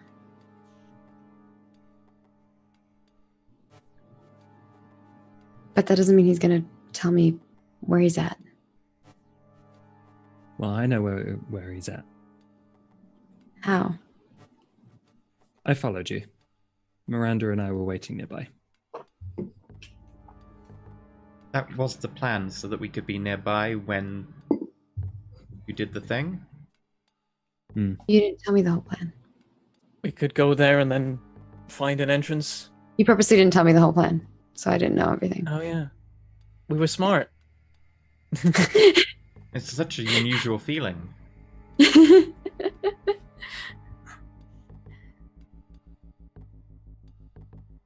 I'm sure Forge is doing absolutely nothing drastic or dangerous right now. Look, Yeah, no, nothing. we played it slow. I don't think we can afford to any longer. I'm with Casper. We throw down. Do whatever you think is right. And if anything else, you gave the files to my mom, right? She did mean that. Yeah, we did. What'd you think I would have meant? Well, I assumed you would have typed send to mum. You're really fast at typing. I didn't have a lot of time. But you're really fast at typing. I was trying to get as many files as I could. I don't know if I got them all. It looked like you got If them all. anything else, There were a lot of files. hopefully my mother can figure it out. And it was more if anything happened to Liam and I. I wasn't sure what you were going to do, Liam. You seemed really upset when you were talking to him. Yeah. That wasn't why your watch broke, though. Yeah, that was weird. I was trying to do something. It didn't work the way that I thought it would. That's alright. We can't use the watches anyway. Okay, so how about in an hour we go to his base and we can spend the hour. Holds up the, I don't know, what was it, like a Miranda helmet or something? I don't know what you gave her. It was something. The jamming thing that you gave Miranda. Oh, the jamming thing. Oh. Yes. What was it? I think it's in your watch. Was it my watch? Yeah. Okay. Like the like a module that plugs in the side of the watch, holds that up, and like Yeah. whatever we need to. I think this one's dead. A little blue light turned off. So that's Right. bad. It wasn't the watch. I think those were on our on our heads under. Oh yeah, it might have been like Yeah. like a back of the neck sort of thing. But the blue light is Miranda off. tiara. So you're going to spend the next hour prepping things. I assume Spark's going to try and remake some of these jammers. Yeah, the two gadgets. Cool. Go ahead and make both of those rolls. And those are superior.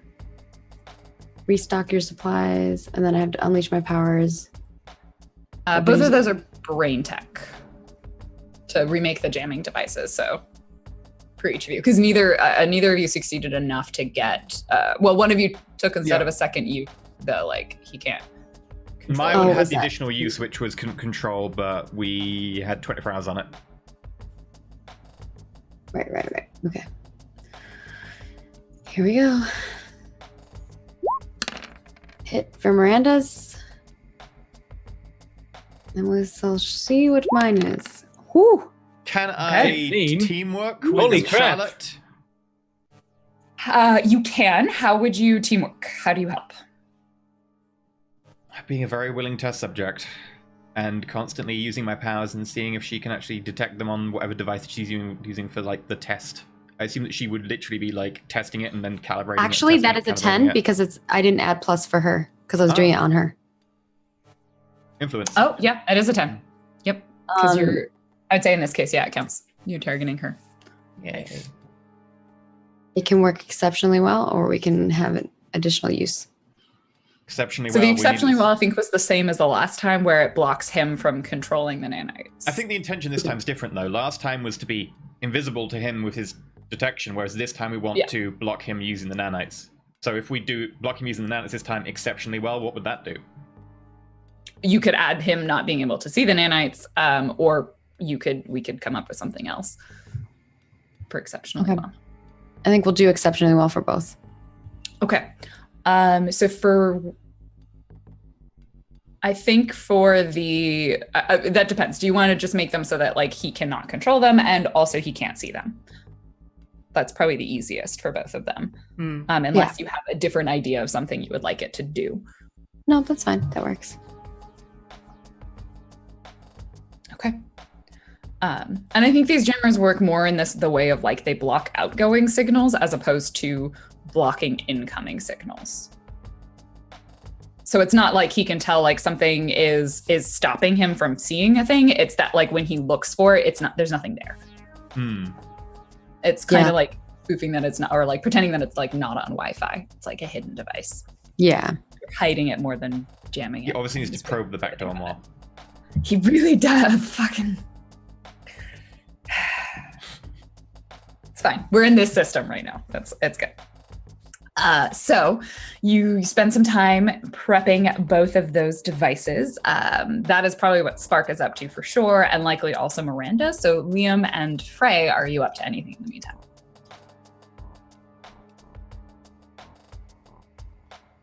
I think we just spend some time if Frey's not busy. Frey There's is, a room. Miranda's got a spare room. Frey is angry at you. So if you come up to Frey, like he's gonna give you a talking to. Do you go up to Frey? I probably go up to Frey, yeah. Perfect. So Frey will take you to somewhere private. The hallway outside the apartment. Mm-hmm.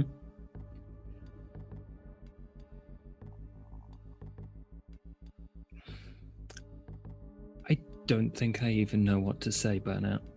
Liam.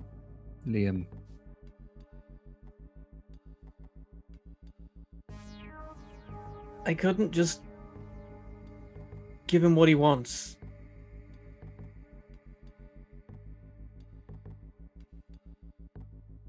I know there's more to this than just saving people.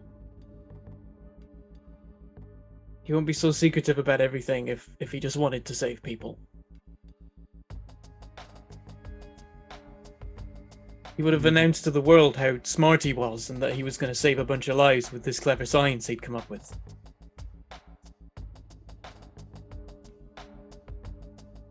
He's a selfish arsehole. But he is a smart, selfish arsehole, and we can trust him to try and get Hex back.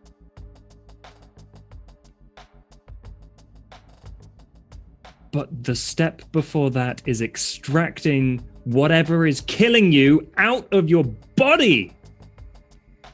And that's what we need. We can stop it after that. Don't you think that I saw this?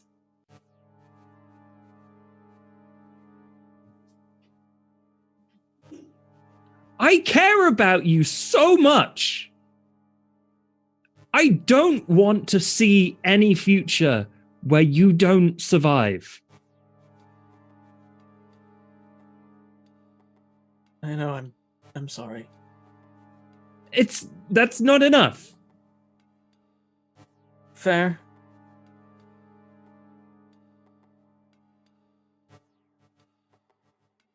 Burnout, what are you going to do next? I need to know. I'm not going to look into the future. I'm going to trust you one last time.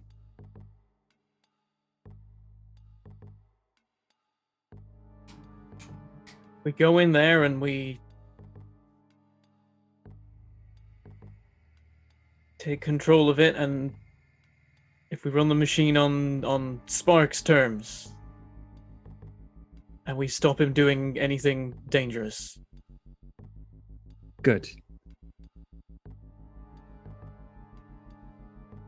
Because don't think I don't understand what you just did. You've been running from this for so long. I thought Miranda, Spark, and me, we'd convinced you there was something to turn around and fight for. But if you run again, I am going to take it into my own hands to make sure both you and Spark survive.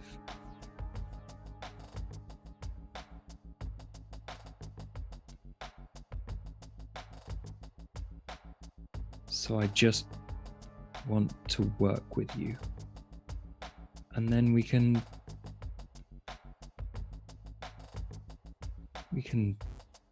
see if there's anything in the ashes.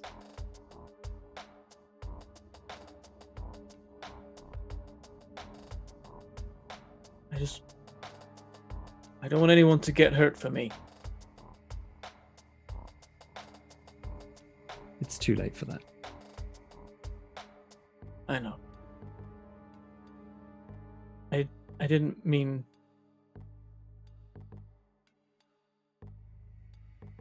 I'm sorry.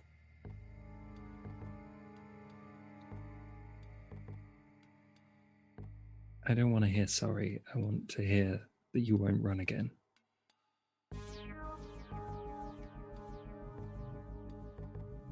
Okay.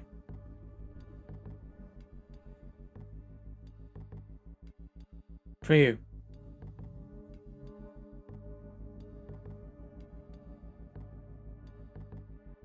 Thank you. Do you want to roll to provoke him? Or persuade with best interests? You have that, don't you? Or tell him how the world works. Yeah. There's Got so that. many options. You have so many options. Use that influence. It's a penultimate. I haven't used my adult move yet, Yeah, do it. so I'm going to persuade with best interests. Okay. Roll with superior. Which I think you've already done the persuading part, which is don't run away next time. Do a fucking thing. Yeah. Spark was not going to force him, and it seemed like he did not want to sit in the chair. Oh yeah, no. I had pretty good bet that this was not gonna Liam go. was attacked by a chow when he was a child and has had a throw with them ever since. A 14. A 14 on a 10 plus. That's NPCs. On a hit, they can mark potential or shift their own labels if they do what you want. On a 10 plus, take influence over them as well. I already have influence. So that means you're gonna shift their labels. Is that not only for the end thing? Nope, that's just anytime you would take influence when you already have it, you shift their labels instead. Liam is such a switch. Oh, Mhm. okay. So I guess if what I want Liam to do, Liam, I am going to shift your. And this also makes sense because like if Liam can't be who you want him to be, then he's going to then you have feelings about that, and that's why you take a condition. Okay, yeah. Then in that case, I think most appropriate for danger to go up. Okay. I don't know what goes down, to be honest. Maybe Casper goes down. freak. Could I think it's also freaky. be Okay. yeah. Danger up, freak down. It Okay. works. So that also leaves you with your decision, Bentham. If you do what he says, which I guess we find out later on when you have that option, you will get to mark potential. But I would also accept in this moment if you say that you were going to do it, then you can if you express a acquiesce to this desire of his in character, then we can. I mean, I said I would. I can still wait till it actually happens if you want to Okay. do the thing. Yeah, so hold on to it. If you are given the opportunity to do what he says, then you can at that point take potential or shift your labels. Okay. Okay. So Can I have a think- short conversation with Charlotte? yeah, let's do that after we take our break because we're at the midpoint. So let's take a break. We'll come back to that short conversation, and then I'm sure Forge, the slightly unhinged supervillain, has done absolutely nothing that will put a wrench in any of your plans. It's only an hour. Hopefully it's not too long. What if he's a fast worker? What if he just decides to take a lunch break? Huh? Yeah. What if he doesn't care what his simulations are saying? Oh god. There's more you don't know. Anyway, continue. Let's take a break. Let's do it. God damn it. Okay, we'll be back in 8 minutes. Totally fine. Nothing will happen in 8 minutes. We won't open a portal to the void. That's fine.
Hello and welcome back to Roll4It. We're playing Stormforce, our masked RPG.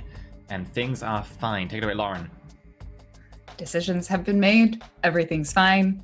I'm sure nothing is happening that will escalate this situation to anything problematic or dangerous for your No, characters. we're gonna go there, and it's gonna look exactly how we expect it to be. Yeah, you're totally going to get there. So we had, at the beginning of this episode, Burnout say a big fat no to Forge, make Forge very angry, and then the two of them Also got kicked out of his lair. Stopping our plan. And they did not go through with the original plan, which was to extract the void. However, Stormcrow is fine now, or no longer voided. And so they left. They reconvened as a group. Burnout had a talking to from his boyfriend. And I believe Miranda and Charlotte have been working on various nanite or brain tech, not brain tech, various brain tech devices to block Forge's accessing of the chip and the nanites in their various systems. And I think EE, you said you wanted Miranda and them to have a conversation while they were doing this. So while Charlotte is testing the things and tweaking them, recalibrating them, and then testing them again on Miranda, Miranda's... Yeah, basically, you have like a thing that's going like behind your ear, and she just has like a computer that she's like typing stuff on with a monitor. Yeah, Miranda just every now and again looks over before... Charlotte, you really look up to your uncle. Not in a I want to be a villain way, but because he's smart, right? No.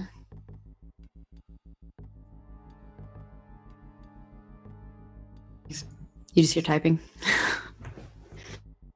He's evil, but he's not, like, crazy evil or anything. And he is intelligent. He's not a good person, Miranda. No, I agree. And he's not going to change how he thinks. I already tried to talk to him, and I think he's pretty set in his ways. He thinks what he's doing is right.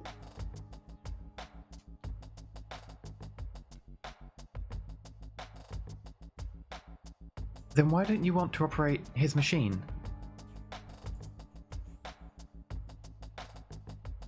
Because I think he has other plans.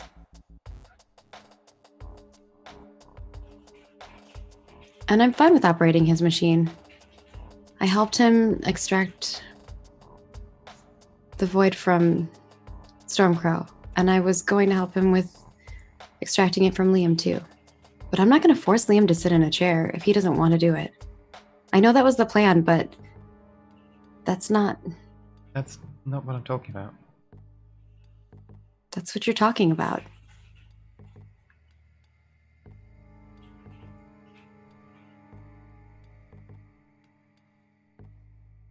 The plan didn't go through because Liam doesn't want to sit in that chair.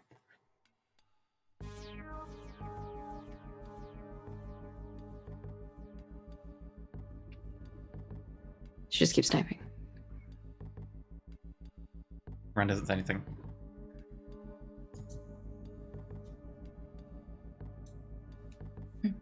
Awkward. The silence continues, and it's awkward as fuck until I think it works now. Yeah. I'm pretty sure it is. And I hand them to her in her hand. Okay.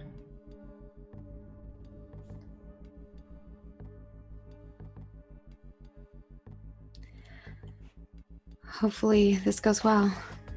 I'm not sure about this plan. He's a lot stronger than we think. What else can And we I do? think- What? What else can we do?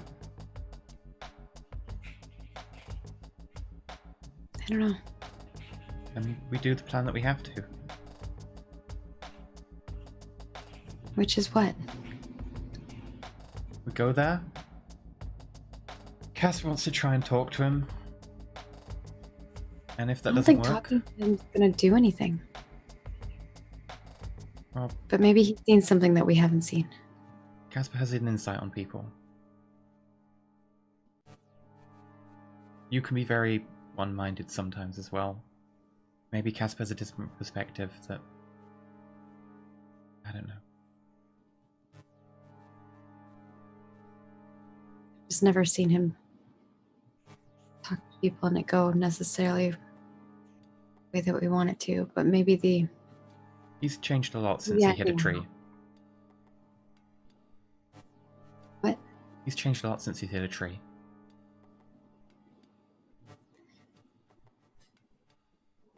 Seems like maybe he has more control over his powers.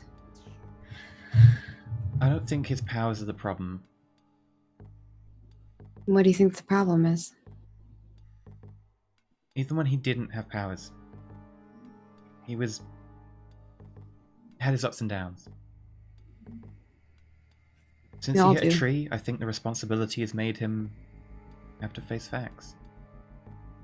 I think the fact that he now has a boyfriend, maybe it's because he's got a boyfriend who's on the line. He's acting differently and he's a good leader now. I don't think it's his powers, I think it's him. I guess I'm just confused. First he tells us that working with him is the best thing, and then now talking to him is going to be the best thing, or fighting with him? I don't know. No, I completely agree with Frey. We gave it a shot. We can't keep waiting. You and Liam are on the line and countless other people. And the longer we wait, the more likely Forge is to do something rash. Like attack a prison. Or take Liam's mum hostage. I think it's the right move, and if Cass wants to give him a chance to talk before we fight, there's a chance we can convince him.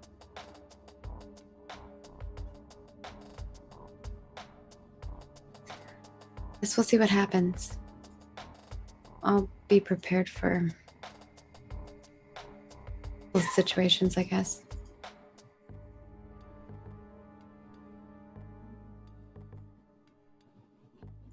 I'll miss the watch. I'll make new ones. I assume the old ones will work, but it's the first time in a month that we haven't had them on all the time. It feels like longer.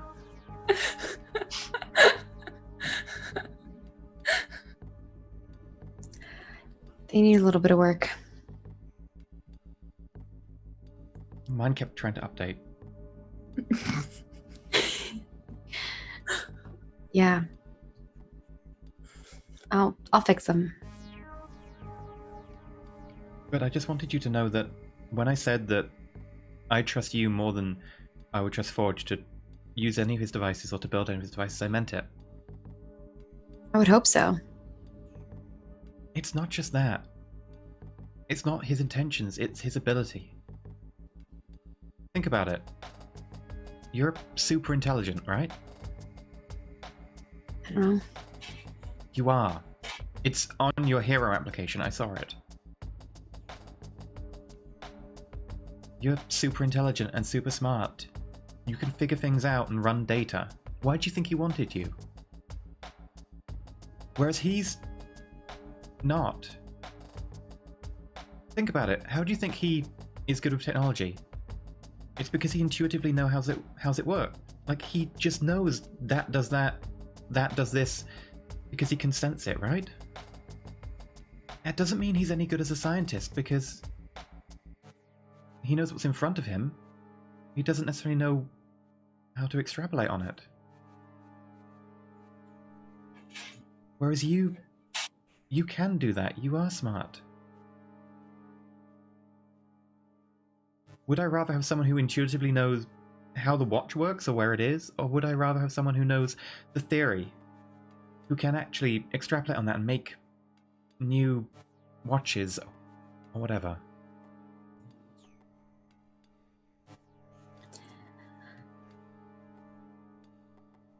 We'll see if it actually helps people, or if it all goes to waste. Whether it does or not, you have the highest chance of anyone. Are you trying to comfort and support? Yep. Okay, go ahead and roll it. Get that roll in. Full hit. So if you open up, you can clear a condition, mark potential, or shift your labels. And Miranda, you can add team or clear a condition. I clear a condition. Okay. Clear that condition. Spark, do you open up to Miranda? I don't know what she's trying to get at. That I trust your powers and you are better than your uncle. Not morally, but just in terms of your ability.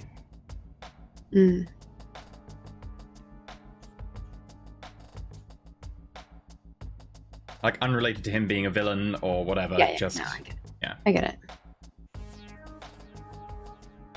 I mean,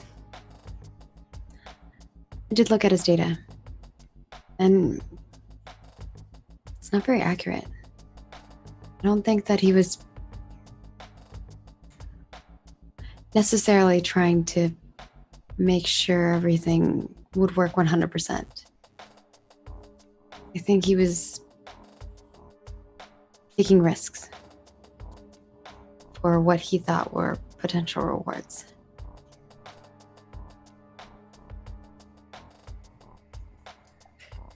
So, yeah. I think maybe it's a little bit of that I know how to use and analyze data. But it's also because I have the right intentions. You have to have both. I don't think his intentions are the issue. I think His they have a inten- big part of why. His intention was to fix people. At least now. It's how he goes about it that's the issue. Everything is a risk. Every time I go out and I use my powers, it's a risk. The thing is, we don't take risks where they're that risky. Especially when they involve other people. Like, you know, traveling to a void dimension. I didn't want to take you with. And I didn't want to take you with, and that's what makes us different. That's what I'm saying. I think intention still matters.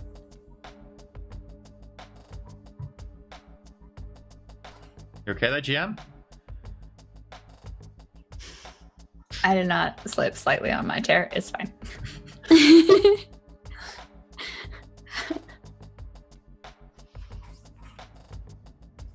So I think we'll draw this conversation to a close. Liam and Frey will come back into the room from the hallway. I think the two of you like heard some of it as like muffled, like in the hallway, but you chose to focus on your own conversation instead. So the two of them will come back in, and then the group of you are presumably ready to go. Actually, It's fine. there is one very quick thing I would like to try. Or two options, I guess, in the time allotted. Either I will look into the future and try and see what the situation will be on arrival at Forge's base, or I will contact Claire. Which one would you like to do? I mean, you probably have enough time to do both. You have an hour, but which do you want to start with? So I'm going to use powers first. Freya's not relying on Claire anymore. Yeah, that's why she hasn't shown up. Go ahead then, and I'd say this is an unleash your powers, but I think you have your special move for this, right? Yes, there's the tree told me bit. Yeah. That I've got. Go ahead and oh yeah. Yggdrasil with a full hit. That is unleash powers. Describe the moment as you unleash your powers, and then I'll tell you what you see. Before heading out, Frey takes a moment, just I guess in the corner by himself, but not like where he can't be seen by the others. And there is a flare of the eye, and the rotating and glowing sigils expand beyond sight. But there's probably a tinge of urgency and anger to them that is visible. You just see darkness. I You literally see a void. and that just makes Frey angrier. And a single bright point of light getting brighter and growing closer. And then it consumes you. And for a moment, I think there is an assumption that it would hurt because it's so bright. And then it disappears, even though there's no like physical sensation that goes with it. And that's the end of the vision. Nope. Like I said, Forge escalated. Good. What'd you see? Doom.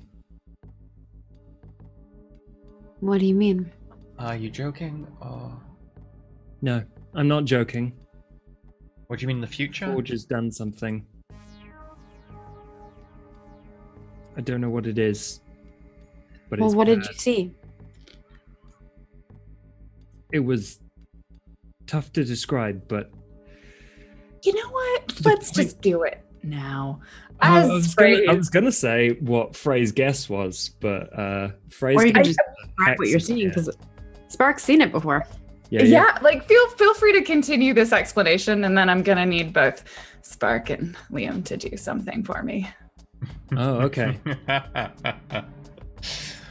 The void is what I saw, and the bright light consumes everything, and Mhm. if it is what I hope it is, That's Hex. it might be. I think- Hex. As Spark says that, there is an instant moment where both Spark and Liam, you disappear. And your vision is filled with darkness and a single bright point of light in the distance that is coming closer. And that disappears again, and you are back in the room, but I need you to take a powerful blow. I think we both look at each other. Yep. And then Yeah, like in the void, and then in real life, we're like, oh god.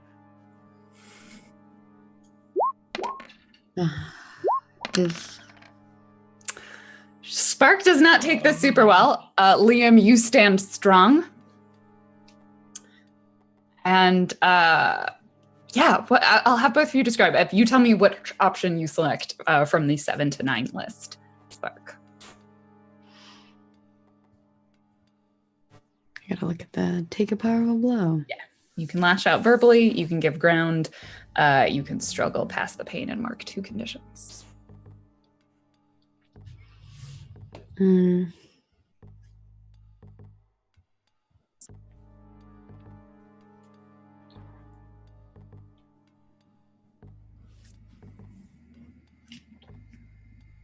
I mean, Liam, you can describe, right? I mean, I just Yeah, while Maggie's deciding, like, Liam, you see this, you disappear for a moment. Like, the last time this has happened was when you would take a doom sign, right? When you sort of escalate into this situation.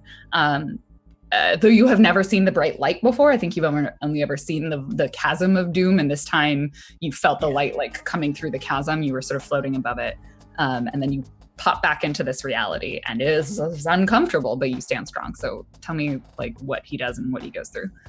I imagine that in Liam's case, like he's been through this a few more times because he's had that every doom sign where Sparks only had it once and not as bad. So he knows like that there's this blow coming and like steals his mind for it and is therefore more prepared and stays standing.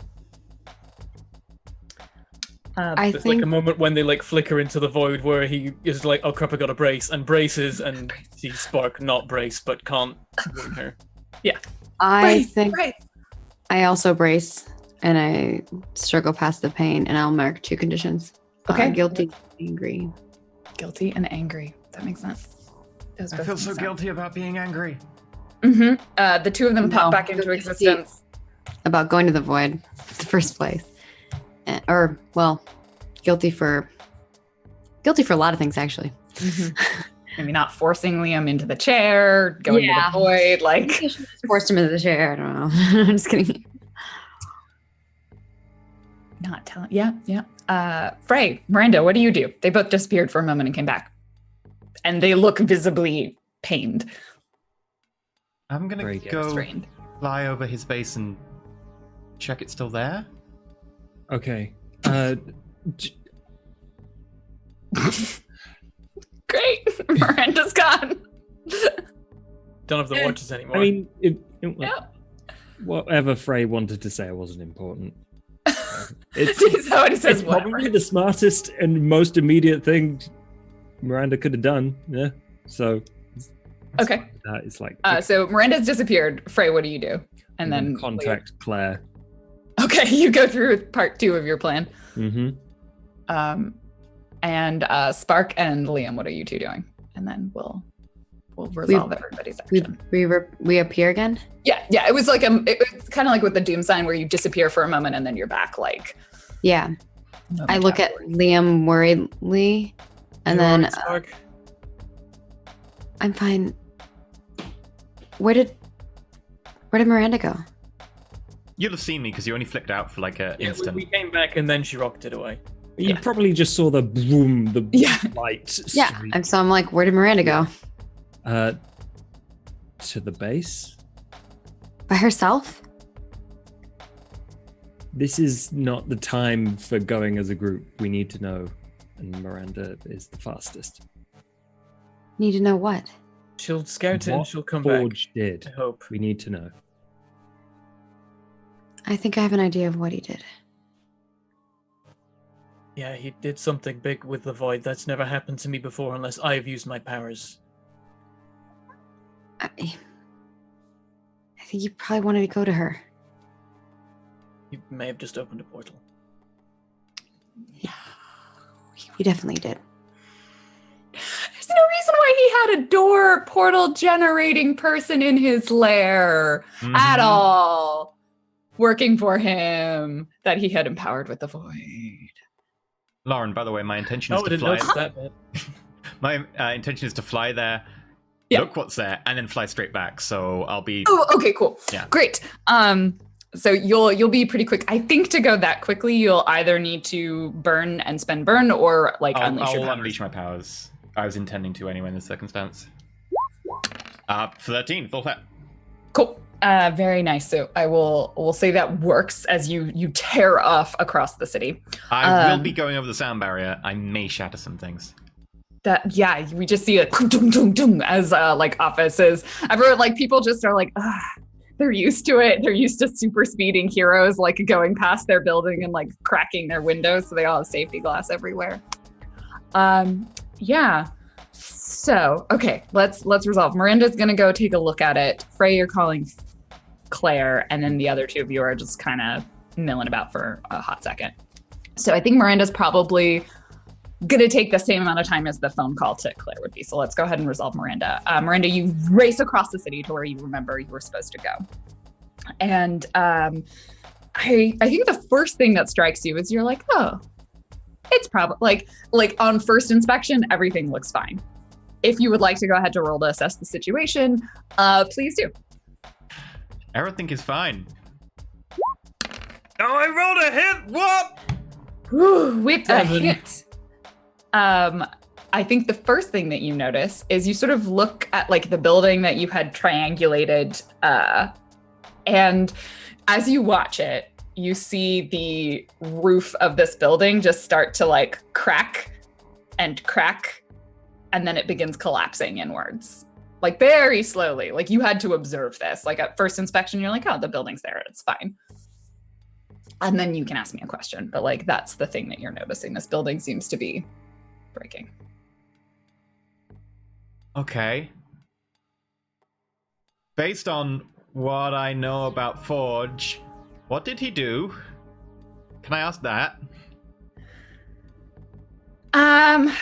If not, I can ask a different question. I think that's a little bit too specific to know like exactly what he did, but we can kind of What is gauge happening? out.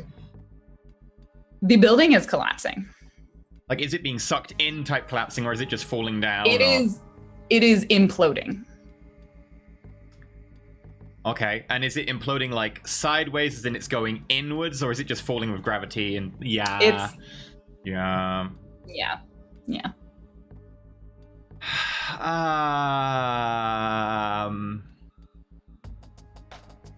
Okay, cancel going back. They're probably coming anyway. Okay. I'm gonna buy time. I'm gonna burn and I'm gonna moat. And I assume it'll be a 2-burn moat. All right. Go ahead and roll your burn, and then we'll figure out. Oh!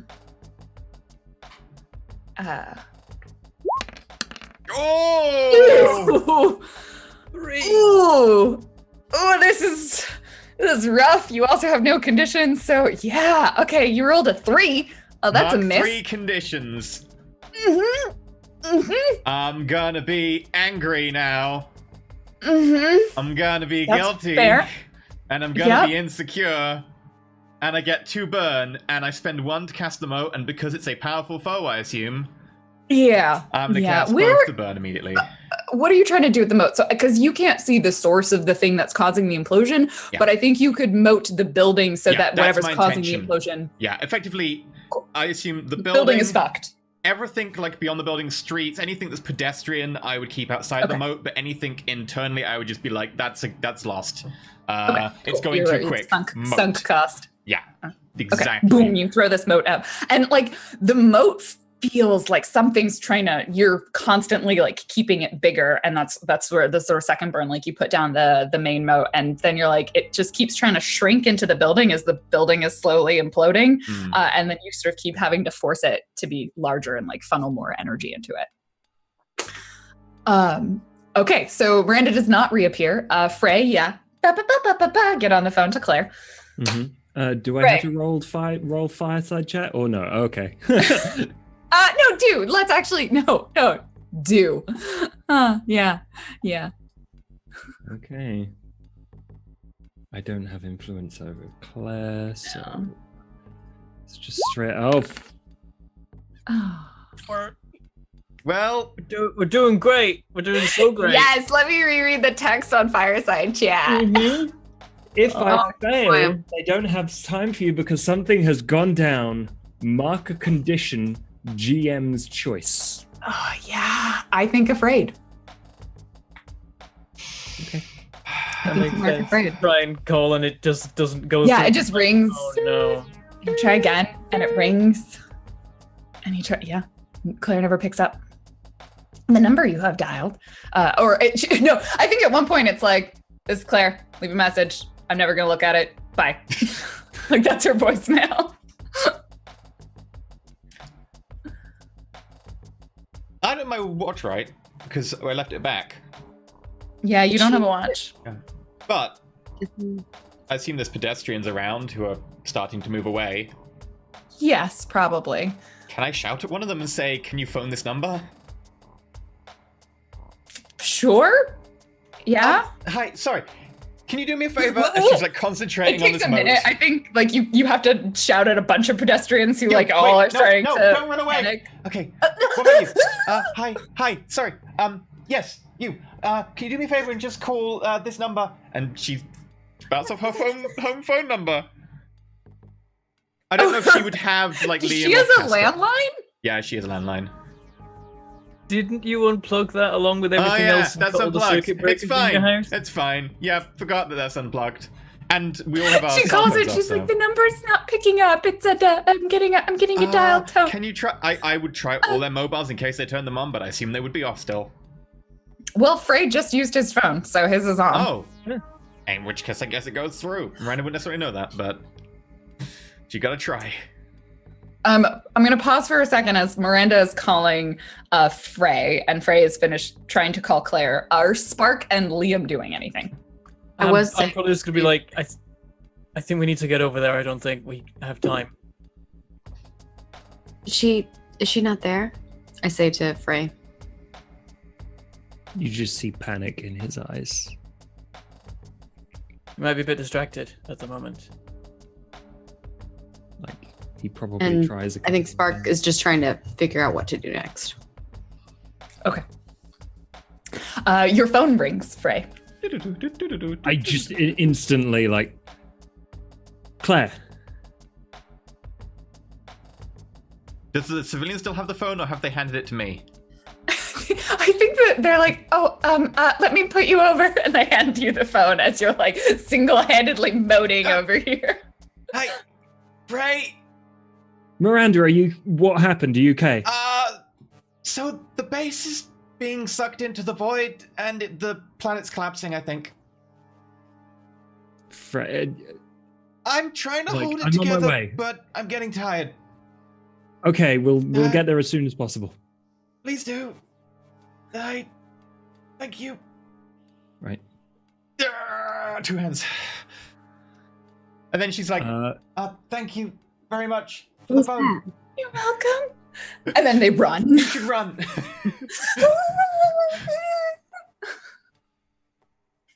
And then Spark just says, "Who was that?"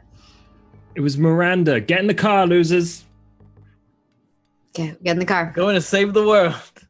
All right, the three of you get in the car. Are you sure? I grab my mask.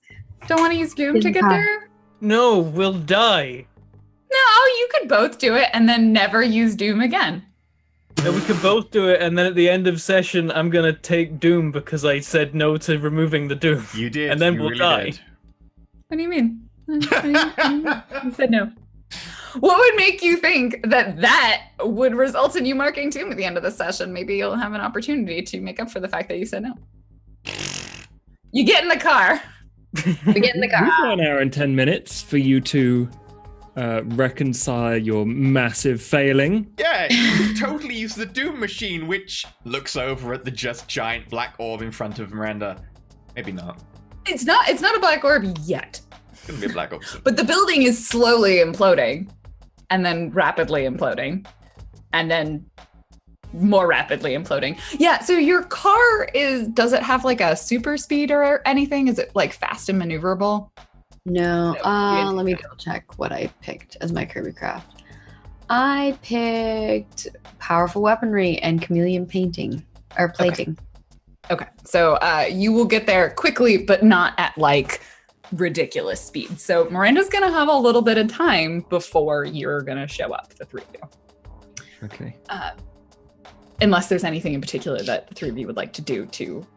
I think just try while it. we're in the car, I'm asking what happened. What did she say?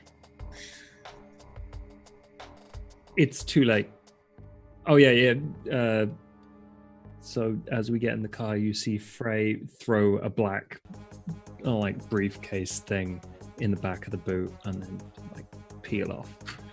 But It's got like a bunch of pizza stickers on it because you gave it to Delma, right? yeah. And it's covered in He's like, like it's breadstick boring. crumbs. Put like a Pizza Force sticker on it. It's fine. It's probably full of pizza, right? Breadsticks. Yeah. He needed someone It's to steal the just breadsticks. A big old pizza briefcase. That's how I carry my pizzas around. Keeps them safe. Do you not give us any more details other than it's too late? Like, I can only tell you what Miranda told me, and she is preventing the building from imploding and everything around it. She's fighting, so we've got to go help her. Okay, and then you just see Spark pull out from the side of the vehicle, like a little workbench.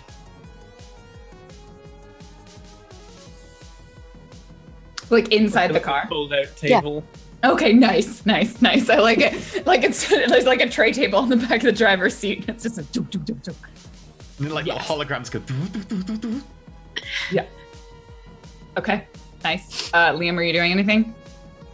I don't know if there's anything he can do apart from hope we get there quick. Okay. Pulls out a Game Boy. Gotta kill time somehow.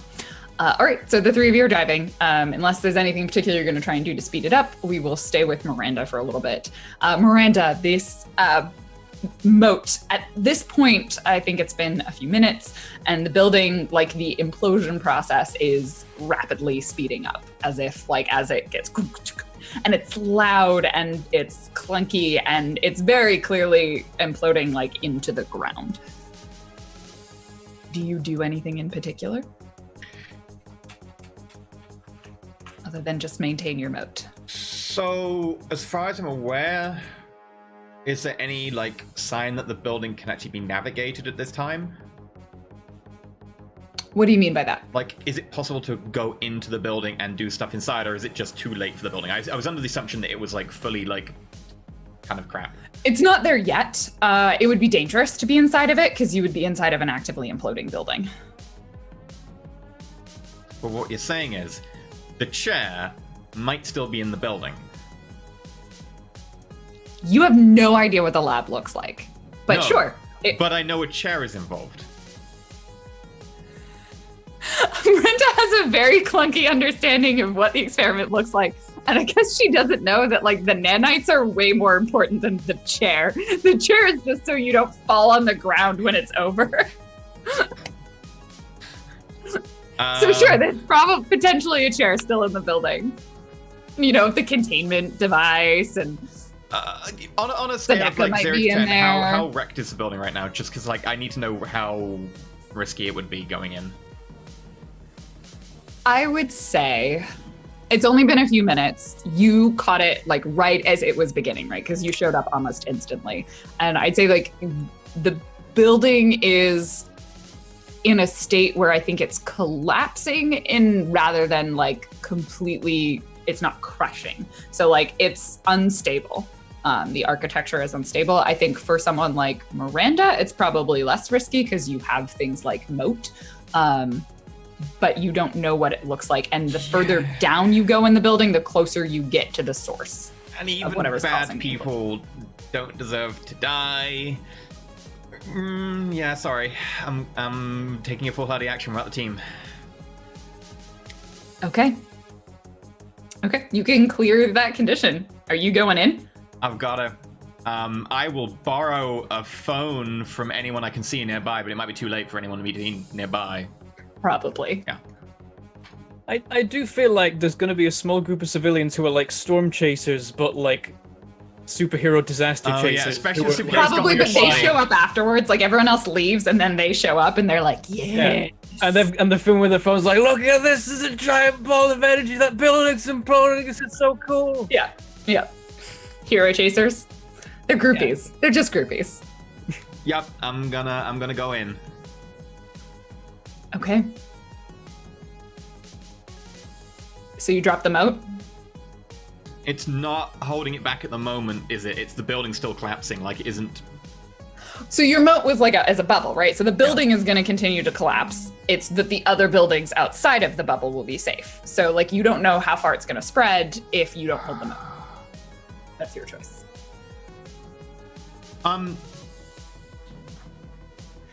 And I think I'd allow to say like you can kind of transfer the moat to yourself to like stop you from any of the sort of like falling debris and things like that from the building if you want to go inside. Okay. Alternatively, you could roll to burn again and then just like go straight into the lab. Because it is somewhere else in the scene if you spend 2 burn. Miranda's going to roll to burn again, but not to do that. Miranda's going to roll to burn again so that she can go inside the moat but keep it up. And she'll be on the inside of it. Because she can't threaten the things outside, but she can threaten herself. What burn would you be using for that? I'd either have to drop the moat and put it back up, or I could move to any point I can see within the scene, which is 1. Okay, yeah, I'd say that would work. Keep to switch spots so you were on the inside of it. Yes! Full hit this time, much better. Okay, that is far better. On a hit, hold 3 burn. Take no conditions. Yes! Move to anywhere within the scene. Can I move to the lab? I would say... Because I am at the base, so... You are at the base. I think if you spend 2 burn, you can go straight into the lab. Cool, I go straight into the lab. Because you've never been there before. But I will argue that it's part of your scene. So you just disappear, like kind of this blur of blue light directly through the barrier, through this collapsing building, and some part of your mind is still holding on to the concentration on the building. And I'm gonna say, like, if you try and do too many things, that's gonna disappear. Yeah. You're not gonna be able to hold that as well. Before she goes in, she will just use a little bit of power to carve into the tarmac a note which says, "Gone inside to save people." Okay. And you straight inside. And I think when you get in here, the first thing that hits you is there is just this hum and churn of energy. And when you are inside this lab, you see all of this equipment. You see everything is like swirling in this space. And the space is becoming sort of larger and more cavernous while also simultaneously starting to implode upon itself. And in the center of this room, you see what you could only describe as maybe at some point it was a doorway, and now it is sort of a warped and twisted outline of a door, and there is a light somewhere inside it, but everything is just being pulled in. And you don't, you see, I think Seneca is in there. I guess if you look around, we can kind of roll for and assess the situation so you see what else is in there. Okay. Because there's a bunch of potential people. A hit! Okay, with a 7, beyond knowing who is in there, like, what would you like to know about this space now that you're inside? Probably who is in there and the quickest way to get them out. Because Miranda's aim here is just to try and save people, and that would include even Forge. Like, she's looking to save everyone. Okay. The first thing when you look around, besides the sort of loud and noise, the grinding of metal, the sounds of things being buffeted around in essentially like a cyclone, it's like a black hole. Like, you're standing by it, and I think even for you, you're feeling yourself drawn into it. Like, it is pulling you in. You see, I think the first thing you would see, because you know her, and you want to get your smooshies on with her. You see Seneca trying to essentially pick up another person that you don't recognize because you have never seen Stormcrow in non-crow form. And so Seneca is like trying to kind of get this person, and she's basically trying to like cross the room towards the exit that she knows about. I think you see on the other side, I don't think you immediately see Forge. He is not immediately apparent to you, and there is no Doris. She might be dead. Also, Liam, you now have the ability to open doors to anywhere. I mean, he kind of already did. And yeah, I don't think there's anyone else in the lab. So that would probably be the first thing that you see. Okay, so the only people I can see immediately is that maybe Stormcrow and also Seneca. Okay. Yeah. I would move over to them. I wouldn't run because right now walking is difficult. So she sort of staggers and stumbles the two over. of them are struggling to get to the door because they're like... and Stormcrow looks like half awake, like they were clearly in some sort of state of not full consciousness. Seneca, you have to get out of here. Is there anyone else? I'm trying. Can you help? She's holding up this other person. I'm trying to prevent this from spreading. Great, then I'll keep working that direction. She points towards the door. Is there anyone else in here? I don't know if Forge and Doris were in here at some point, but I was with Stormcrow, and then that happened, and she just looks over at this massive vortex. I think something's coming.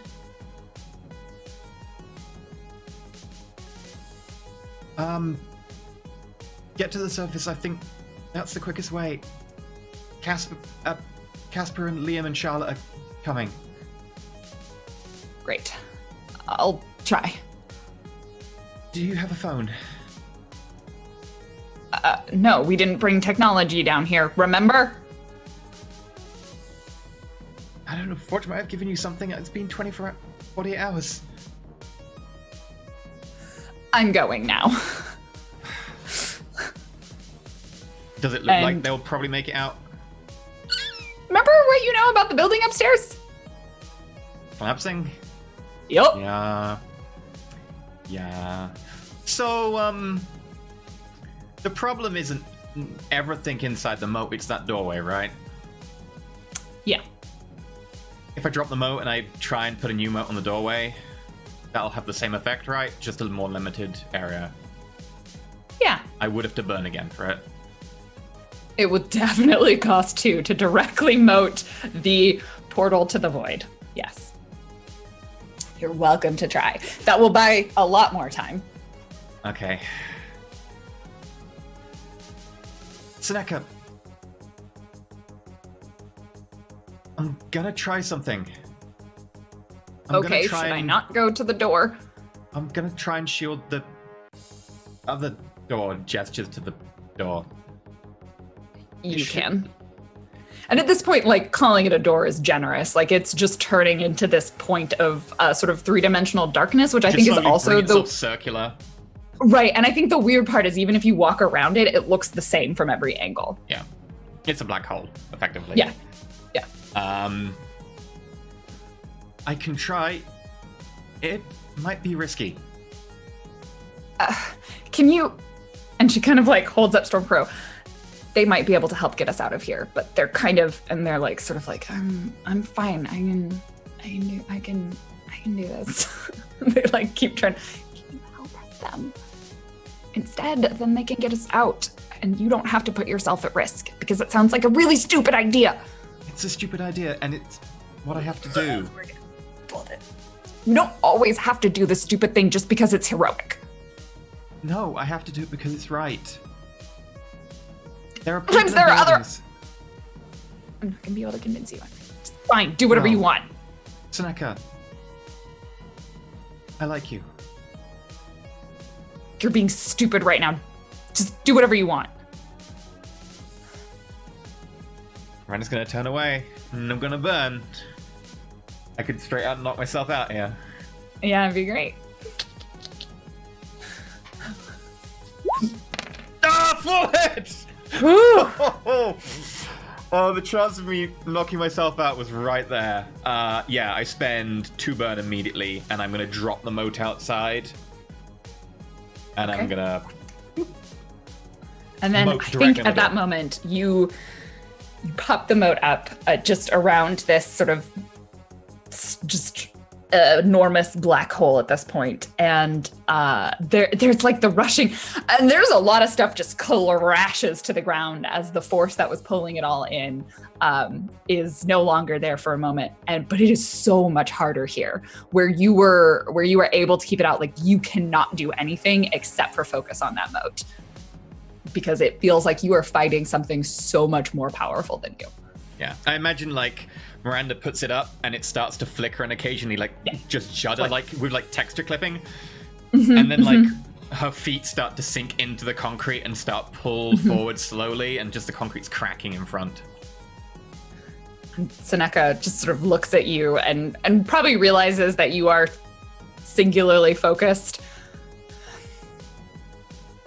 And just like sort of is about to say something, and then just like, I'll see you outside.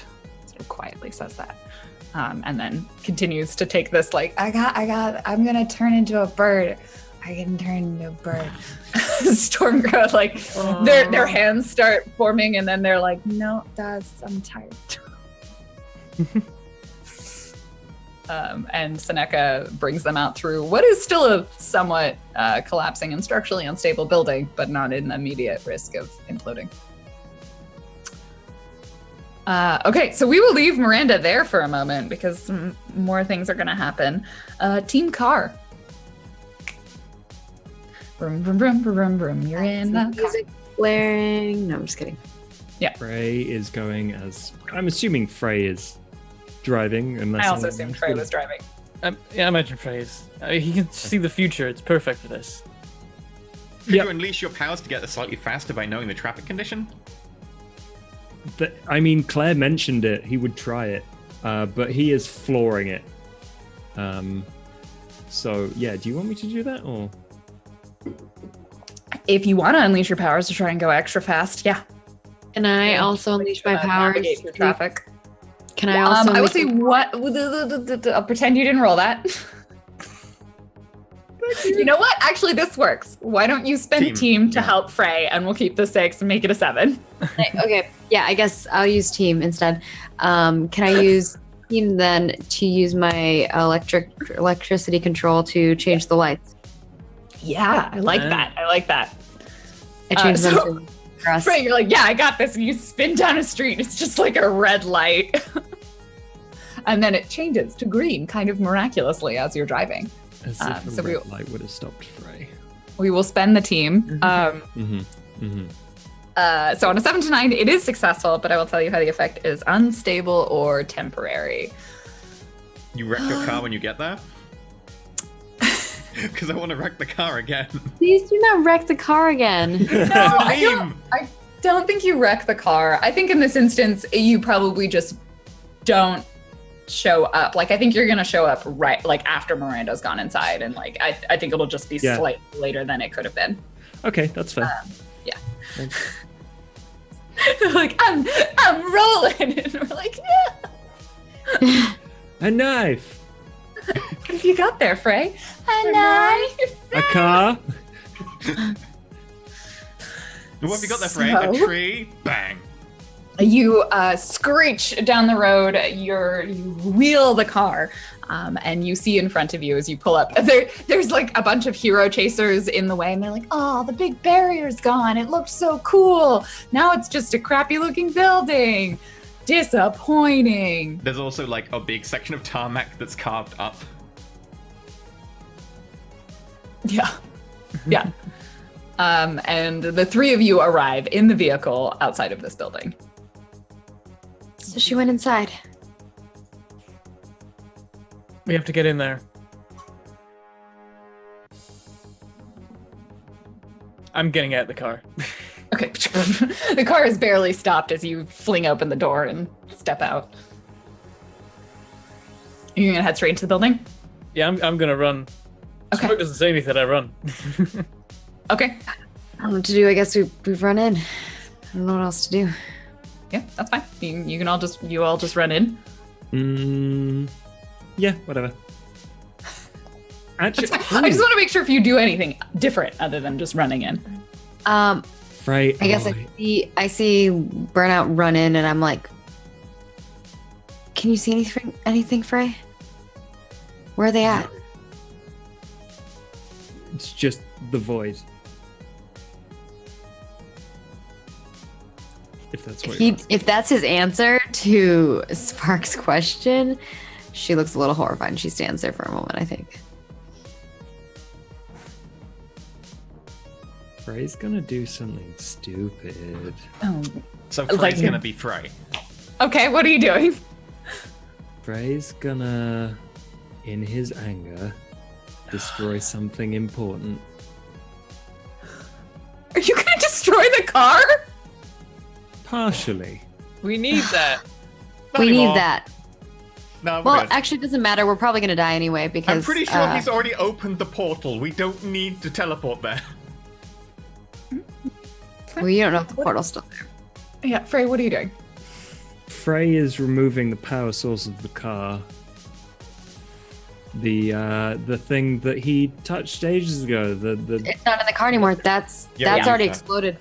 Yeah, Yeah, that's that's the gone. dimension. Okay, Yeah. then I can't do that. That's not there anymore. That's how I thought it that was lost with the original version of the. Yep. Of the God, yeah. Okay, then I Also, can't I do think that. Bentham. I think Burnout just killed me and Burnout. I mean, I haven't run straight through the portal. I'm just running towards the collapsing building. Running towards danger without the rest of the team. Yeah. I'm pretty sure that the rest of the team is going with him, just I slightly consulted delayed. the rest of the team. They didn't say anything. I'm gonna say at this point, I And you don't already think know you're going Miranda's in in without the team because they're there. I think it's reasonable that he assumes the team is coming with him. And Miranda's already in there. It's like you're going to other parts of the team. Yeah. Yeah, we need to get in there, and then no one said anything, so he just went. Well, I looked at Frey and I did say something to Frey. I asked him what he saw, what he saw, and where they are, and he said all he said was the void. Frey's being dramatic. Yeah, he's being He's very a little dramatic. extra. Not help situation. after a moment of hesitation, Frey will use his powers to look for Miranda. Okay. Or, no, I mean, I guess he could look around and see the gone inside giant Yeah, lady. he's about to use his powers and he's like, she's inside. Like the tarmac's like No, no, no, smoking. But you could see where she is in there, so we could get to her faster. Because it's like a wreckage. Yes. And You're parts of going it are through definitely a unstable. unstable building. Yep, I will try that. It's just going to be an unleash powers with freak, though, right? Yep. Oh. Full hit. I think you see the safest path to get to Miranda. Does he also see Through Miranda? the building. Yeah, I think you get to Miranda, and that's probably like you can't quite see what's in front of her. You just sort of see her and this like look of focused, really intense struggle and concentration. You see like her eyes are bloodshot and she's got like the beginnings of a nosebleed coming down. She's barely standing.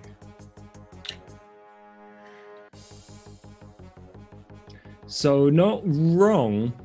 I probably see a bit of a void. Yeah. Frey goes to the back of the car, grabs the suitcase, and I have a safe way through. Spark goes back into the car, grabs the thing that she was working on in the car, and follows you. Okay. Liam, meanwhile, does not have the safest way through the building. So how are you trying to navigate through this collapsing, imploding building? I guess it's not I guess I can make use of my powers to like summon some shields against falling debris and things like that. Yeah, I think that makes sense. I think in this case, why don't you go ahead and just directly engage a threat rather than unleash your powers? Okay. The threat being Alright. the building. Oh, that's a miss. That's a four. Oh! Yeah. I think you head into the building. This is good. I like this. Oh no, it's the Lauren Doris likes voice. this. Don't do it. Cool. Great. Okay. So you run into the building. You're like, first floor, I got this. And then you just like step on a bit of floor and it just boom out from underneath you. And it collapses. And it's gonna land. And you're gonna land on top of Miranda. Are you both taking powerful blows? I want to say I want the equivalent of a concentration check. You could just tell me for to bubble. roll conditions, and if it's a full hit, I lose it. If it's a partial hit, I could give ground or something. Yeah, I think so. So I think Miranda. Yeah, let's see whether or not you can hold up the moat. Okay, so roll plus conditions. Oh I'll boy. give you some choices depending on how you roll. Okay. You want to roll low on this one. May I use I'm not my body? It's a risk-reward strategy. Yeah, you know what? I'll allow it. I roll with 2 fewer conditions, but on a 10 plus, I must lose control of my powers. Oh god. I have a question, and I know this might fuck up everything. How are we getting through the moat? No, I dropped that The mode. moat is now just around the black hole, the portal. Oh, Yeah. okay. Yeah, You I removed went it from the inside, then I outside. dropped the outside Alright, moat, and I alright. built the inside moat. Cool. Awesome. Good Good. question, but yes. It's a 7. On a 7. Okay, so I am gonna give you. I feel like the choice is you have the option to keep it. I think it was a 10, you'd probably definitely lose it. But with the 7, I think you can choose to keep it. And I think if you would like to keep it up, mark a condition. If not, you can drop it and not mark a condition. As Liam lands on top of you. Because I thought it was funny. Can I elect to, as Liam's about to land on me, try and knock him to the side and give him the condition instead? I'll take that. Yes. How would we resolve this? Spend team for it? Okay. Yeah, I think so. If we spend the team, then Liam, you take a condition. All right. Great, we just spent a team to Afraid. take a condition, you all. No, we spent a team Wonderful. to prevent me from taking a condition which would really screw up my power to burn. Actually, no, I'm gonna take hopeless. Right? Great. As Yeah, I fall as into the Liam comes building with a crashing black through- hole in it. As Yeah. Liam comes crashing through, Miranda notices the ceiling collapse partially and just gestures up with a hand without knowing that Liam's there, and just smashes it all to the side and just goes whoosh. Liam, you go flying and smack yourself against the wall. And in that moment, you found the most efficient route into the lab. That's a good Frey point. found the safest route. I spent team selfishly. And yeah, I think that's basically what Yeah, it it works out works. to be. So I think we need to pause for a second because you are now entering into battle against a dangerous foe. Yay! The orb. The orb is our dangerous foe. So who's the leader? I think Frey Frey? is the leader. Frey. That's why I waited for the leader to make the decision of what we're doing next. All right, Frey. So as a reminder, you can at any point spend influence, or you can take a condition to not remove the team. So I'm going to add the 2 to the pool, just our initial default 2. And then, do you, Frey, have influence over everybody on the team? I do. Nice. All right, we got another team. Sweet. Does everyone have the same purpose in this fight? I don't even know what's happening here. Yeah, It's kind of hard to know. Save People the are world. safe and stop whatever's happening. Wait, it's stop Forge, I guess. It's not stop Forge. I think Forge has been stopped. It's save the world, which is why when Miranda phoned, she was like, "Yeah, the world is gonna collapse by the look of it." yeah. Cool. So I'm going to take this as a no. Would you like to take a condition in order to keep that team? How much got, team like- have we got? we One, got two, 5 teams. Now you're at 1, 2, 3, 4, 5, and we have 2 more questions. 2 more questions. No. Okay. Does anyone mistrust Frey? No. No. No, I have no reason. Where that's like a first. Okay, we have another team. And do you think you are ill prepared or off balance? Yeah. Yes. Okay, Yeah. I'm gonna Oh, remove a hell. team. Or would you like to take a condition? I'll remove it. We're never gonna use that much. Do you think that we will need this 16 or 5. I don't think we'll need this We've much. never team. used more than 3. Yeah, that's the thing. Like, we'll be dead before we've used this much team. Yeah. You're the leader, do it. I am willing to take a condition on the All right. off chance that every roll we make is 1 away from either a 10 or a 7. What if it's All right, But take what that if the condition. rain goes Wait, out because early? it's taken oh. Frey wants his burnout. And you know what? And then time passes. We couldn't. No! Time dilation caused by the portal. It's no. the first time that time has passed in this Right, entire as you get RPG. closer. So, all right. We'll come back to Miranda and Liam in a second as the 2 of you are in the lab attempting to see to stop this portal. And then we will see Frey and Spark. You are running through the building. Frey, you get in and you're like over there. The floor is really unstable. Exactly where Liam went. This direction. We need to go this way. Do I take guilty, insecure, or hopeless? Hopeless, because you saw a better way and it did not go that way. With the future sight, I think hopeless is like a really good Maybe- go-to. Yeah, you Guilt. tried to look at the future and you saw void and death. Yeah. So Yeah, that's a good point. Okay. Maybe. Sure. I took that one. I was gonna That say you makes could feel guilty because they all went I off. feel like you're more angry than guilty because you tried to prevent this outcome and no one listened to you. I'm already angry. I'm But already yeah, if afraid. you're already angry, then I would say hopeless makes a little bit worse. double angry. You're afraid and angry and Afraid, hopeless. angry, and hopeless. It's a potent combo. Mm. That's a potent. You know what combo. that is? Ah! AMH. Pretty much, yeah. Good.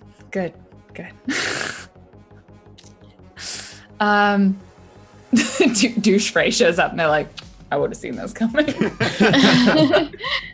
just like judging you in the background. The two of you take the safest route through the mess of the building. Like debris like falls just as you're running past it, Frey, and you're like, yep, that's gonna drop, and you like shove Spark forward, and it's very epic. And as you make your way through there, I think at this point like there's probably was an official stairwell, but you're just like, there's a hole. We jump down this hole that gets us to this section, and then kind of spelunking your way through. Is there anything you're gonna do on the way, or are you just gonna like take the most efficient route out? Don't think there's anything else we need, right? I'm gonna look at Spark and ask, but No, we just need to get to them as soon as possible. Cool. You parkour your way through the building. I think at some point you run past like Seneca and Stormcrow. And Stormcrow, I think, has actually turned into like a pretty small crow at this point. So you just see Seneca and like a bird on her shoulder. Just like, this is easier. She's like scrambling her way out of this building. Frey's gonna stop for a moment and be like, do you need help? I think you need to get in there. It's bad. What happened? Frey's gone. He opened a portal, I think, using Doris. Doris opened the portal? I'm not really sure. I was busy, and then suddenly there was a swirling singularity vortex in the center of the room. Did he put the stuff inside? What did he do? I don't know. After that, I've just been trying to get out. Okay. Get out. And I can come and try and help astrally. Okay. And I run and try to catch up with Frey, which she's much faster than me, so I probably don't catch up, but I try. Okay. Oh, you have powers now, right? Yeah, but none none of them are super speed. Fastness. Got you. So, Miranda and Burnout. Burnout, you are like, as you're slowly like coming to. Miranda, you Wake are just up, see my death on the other end of the room. Yeah, you see it. There it is, the swirling vortex. On the other side, there is the dimension that is trying, and I think you just hear it. You just hear that voice of like, come home, come back, come home.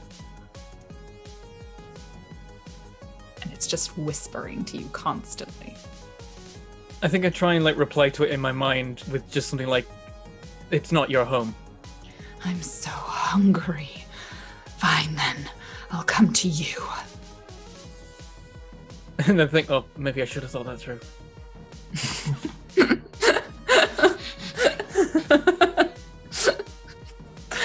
Oops. Maybe this is and a good thing. I have no idea. Oh god. In amongst the void darkness, that point of like the light that is mixed into it has been getting brighter and brighter. But as you're holding onto the moat, I think at some point you hear like someone get sort of you hear the sound of someone moving kind of on the other side of the room from you. Miranda, you hear two people sounding like they're moving. One was Burnout, which I'm not even sure you're fully aware that it was Burnout that you flung. Yeah, no. So you hear the sound of like two people moving. Not until Burnout makes himself privy to Miranda privy to the information. Miranda's just way too focused. Yeah.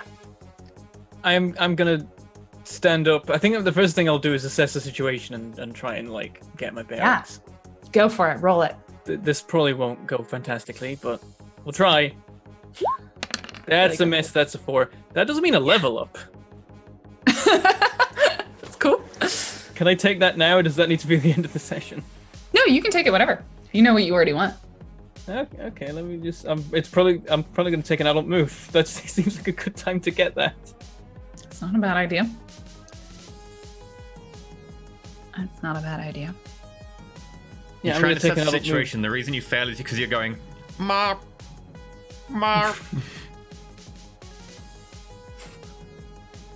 Yeah, you're trying to look around and you have no idea. I mean, the answer to one of the questions is like, what here is the biggest threat? And you're like, that thing right there, swirling vortex of doom. That is the biggest one. Next. I would like to be clear. He already marked face my doom on my own terms. That is a thing that he has. That was the thing he turned down. That was the plan. Yeah. Yep. Yep. You confront your doom on your own terms. If you survive, change playbooks. Now it's someone else's terms. Well, it is his terms. I gave him a choice and he said no to it. That was his terms. Good point. That's what we call consequences. This is more like a half and half situation, right? You did survive, but now you got to face it on its terms. Yeah.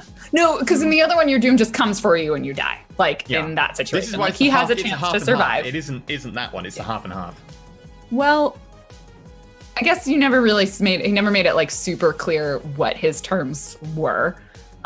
Because I gave him an option, he turned that down. So the more direct confrontation ended up being the terms. Just because I'm going to take Overwhelm a Vulnerable Foe as my adult move. Okay. Go for it. We can all Don't overwhelm use it right vulnerable now, foes. Yay! The trick is After assessing the situation and being useless at finding out anything, I probably just yell out, "What do we do?" By this Miranda, point, you hear Liam. yeah, Miranda's starting to get like weird blood blisters appearing as like just blood vessels are bursting from the like sheer pressure. I can't hold this forever. I can hear someone over the other side of the room. Can you go? I'm going to look around for check? this other person. We see the familiar figure of like Forge stand out of a rubble that probably hit him.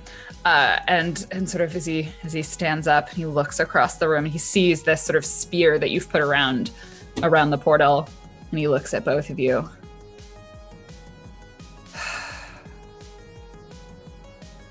And he just sort of sighs. And he kind of seems to ignore you, and he walks towards the moat that you've put up. I'm going to call out to him saying, "I don't think your plan's working. I'm pretty sure this isn't how it's supposed to look." No, this is within the parameters, but this wasn't the plan that I wanted to go with. I turn on the thing This Charlotte doesn't gave me. look within any parameters. How do we stop it? She's coming back. That's Yeah, and all she's that going to matters kill now. you. That's okay. And then he turns around to you and he smiles and he's like, just like you, I'm prepared to die. You I suppose that was the only way out. selfish idiot. Wait, do you mean me or him? Him this time. It didn't have to go this way. And then he goes up to your moat and he kind of like touches it and he's like, how long can you keep this up? You know, if you let me turn them off, you'd be able to do it for longer. But you're stopping that somehow. Can't even feel them anymore.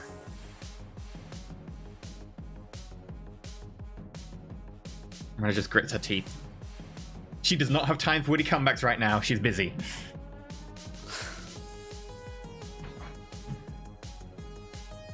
He just sort of stands there. He seems content to wait. Liam, do me a favor. If you're not going to do a witty comeback for me, please punch him. Forge, is there not something else that can be done here? I already gave you that option and you turned it down. Whatever you did to my niece. This is the way. She'll take it back, and you'll be cured. And she'll be home. I don't think that's how it's going to work, looking at the light in the portal. You should have accepted my help. If you're not going to give us any way to fix this, then There's no way to close it. She's coming. That's how this ends. within parameters. And you're happy I to think sacrifice I'm so many gonna- people? I'm not happy. No. I'm resigned.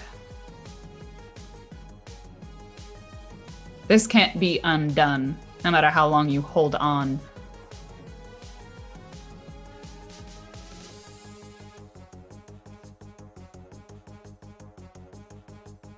think that's probably when Frey runs in. Slam. The door is off its hinges. Okay, good. Are all three of you hopeless? No, I am. I am angry. Okay. I'm just curious. Can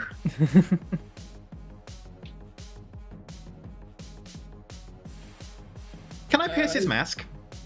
Yeah. I want to Go know if he's for it. actually committed to this as much as he seems. Or whether it's him overcompensating. It's always overcompensating. That is true. Hit. Ooh, with a hit. What would you like to know? You get one question. I'm trying to think of the way to phrase it.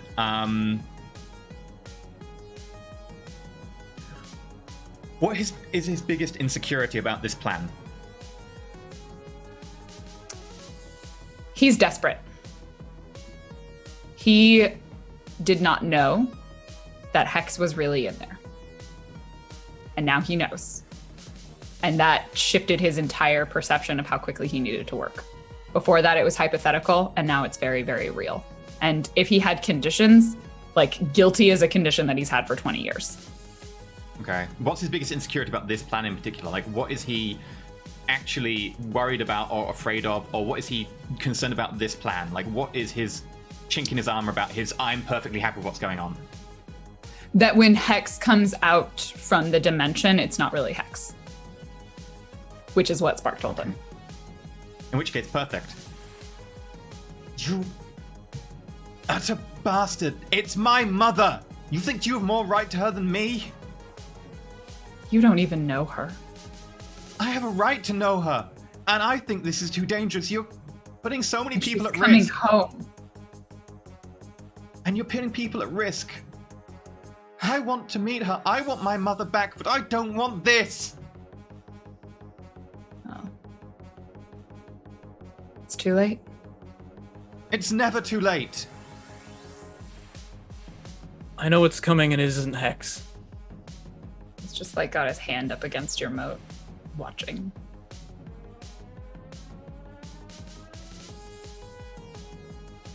What do you do?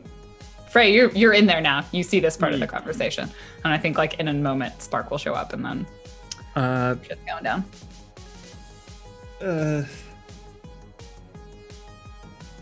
Frey can't really do anything, so he's going to fight Forge. He's like, fuck this. Someone needs to punch Forge in the face. Reasonable. He went off the deep end in the last like 4 hours. He had a lot of conditions basically, and just was like, I'm just gonna give in to them. He hurt something. He breaks something important. Reality. He ran from something difficult. He made a sacrifice. Yeah. What do you do? Do you want to roll to directly engage a threat? I guess. Yeah. We turn that directly engage someone who's just standing there who has a concussion. Oh yeah. I mean, I do have impossible fighting skills, Yeah. so would it be Unleash Powers? You could do if you want to. Yeah. I think I'm just going to take a look at Can this. you overwhelm a vulnerable foe? No. No. No, you have the persuade. Sure, Nope, yeah. nope. Way beyond persuasion.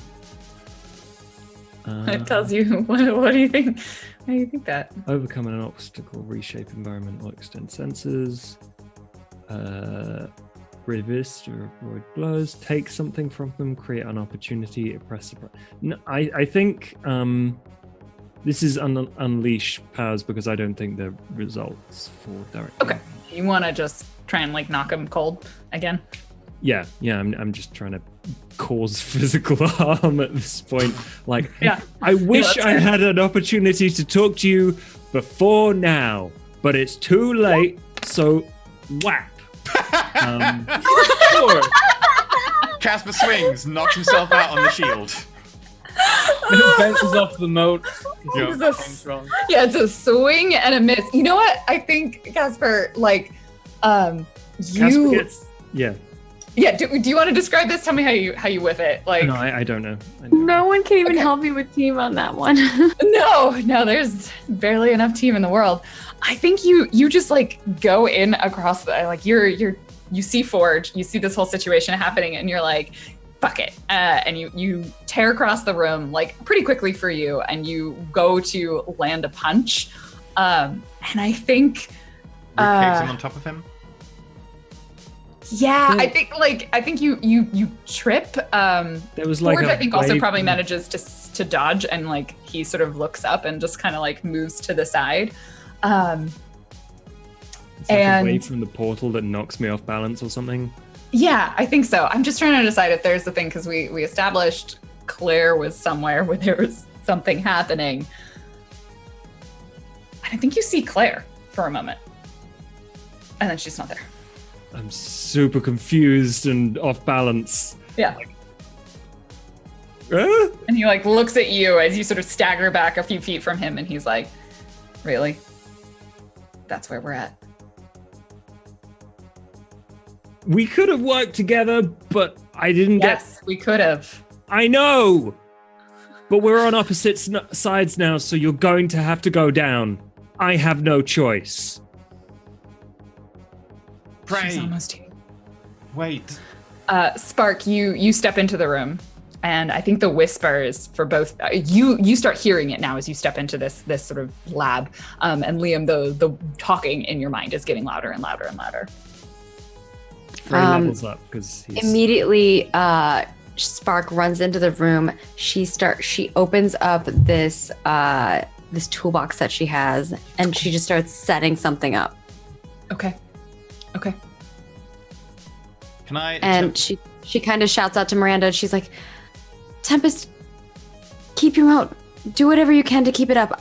I need some time. I'm trying.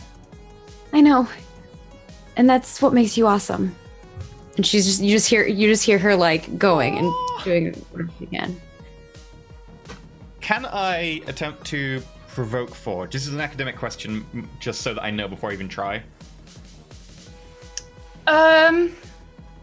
I think you are less likely to succeed. I feel like the person with the most likely ability to provoke Forge would be Spark. Specifically regarding my mother, because I want to kind of play that angle, because I think he's probably susceptible to your words related to your mother, yes. Okay. You can definitely try. Forge. My mother fought to protect people. She wouldn't want to come back to this, and she wouldn't want to come back changed.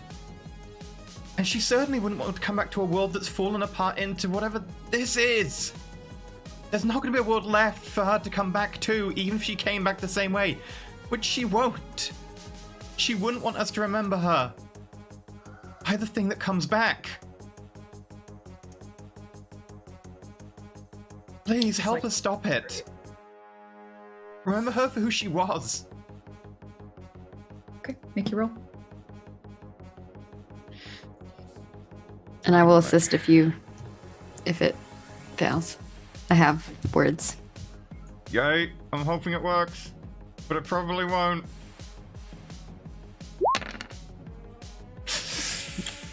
7. I can only make it an 8, so that doesn't really help. 9, they can instead choose one. Okay. Symbol, you gain +1 forward against them. They err, you gain a critical opportunity, or they overact. You gain influence over them. Which one? How would he respond to that? Yeah, so he doesn't hear that's the 7 and 9.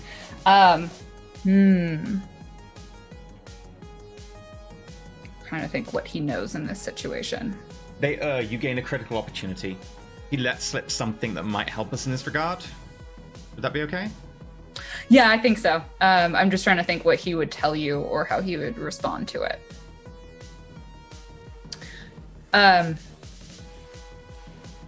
He's just sort of holding his hand there, and he kind of just looks at this light, and it's still getting brighter. Like the void is being subsumed. She couldn't get out because the door was never big enough for her. You should be happy. I got rid of Doris.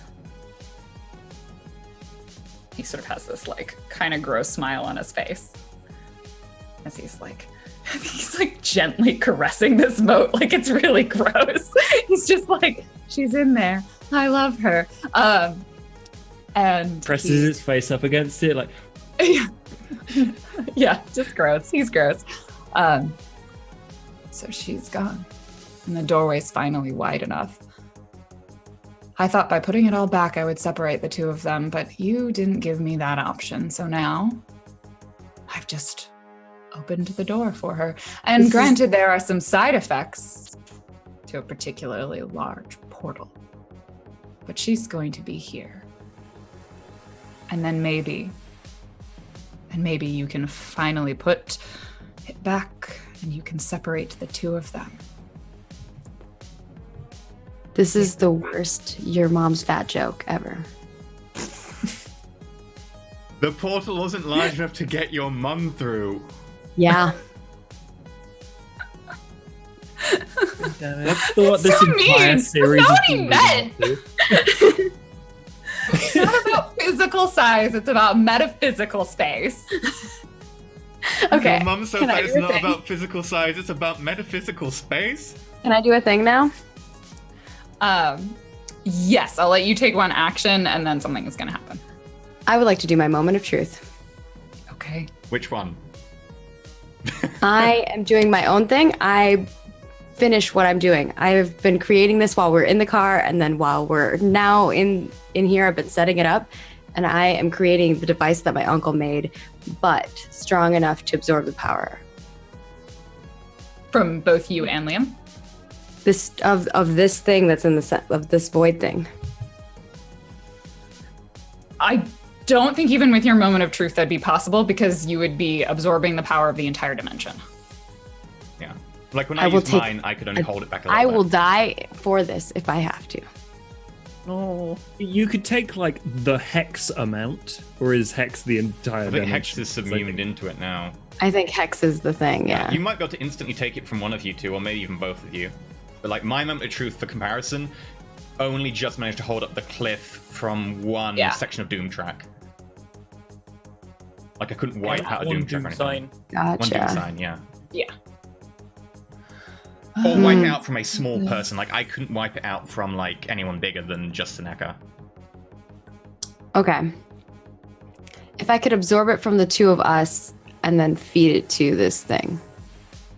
I'd say that it will work now because you have access to the technology that allows it to work, but neither of you have nanites in you.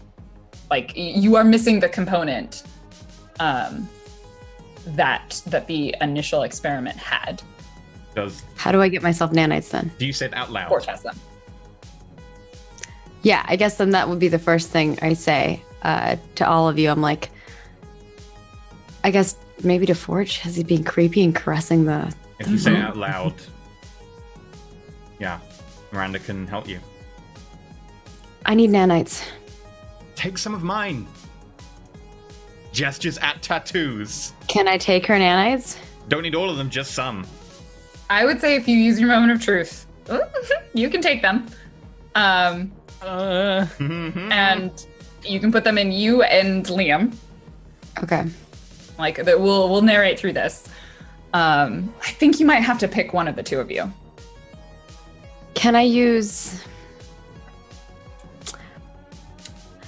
brain tech to make a device that will extract the nanites and then put them in? I think you're using your power. Like you're gonna unleash your power. You are trying to basically do what Forge can do. And we've sort of established that you have like a sort of a version of this. Oh, the electronic, could, control thing. Pull them out of her. Oh, using it, but like, I mean, you could also just use like a syringe or something. No. I have an ability called electrodynamic control. I'm gonna call out. What are you planning, Spark? I can get rid of it. Yeah, and you can use your moment of truth to take it out of the two of you. Probably one of you. I'll let you pick. I can save us. What do you need? Nanites. I need nanites first. It requires it. I look at Forge when, like, this is his workshop. I think we wrecked the workshop. Oh, We it's wrecked yeah. the workshop. Oh, it's If Tempest is offering some of her nanites, I touch you, and your nanites like go into my hand, and I will put them on Liam. How many of them? If she here's starts, how we're gonna resolve that question. Tempest, when that happens, you take a powerful blow. Yeah, makes sense. Okay, and this is the reason I took I'm Not My Body. And I'm for probably not going to get enough to do both of us. I think it's just going to be one person. It's probably what it ends up being. I'm using I Am Not My Body to get a -2, but if I get a 10+, I must lose control of my powers in a terrible way.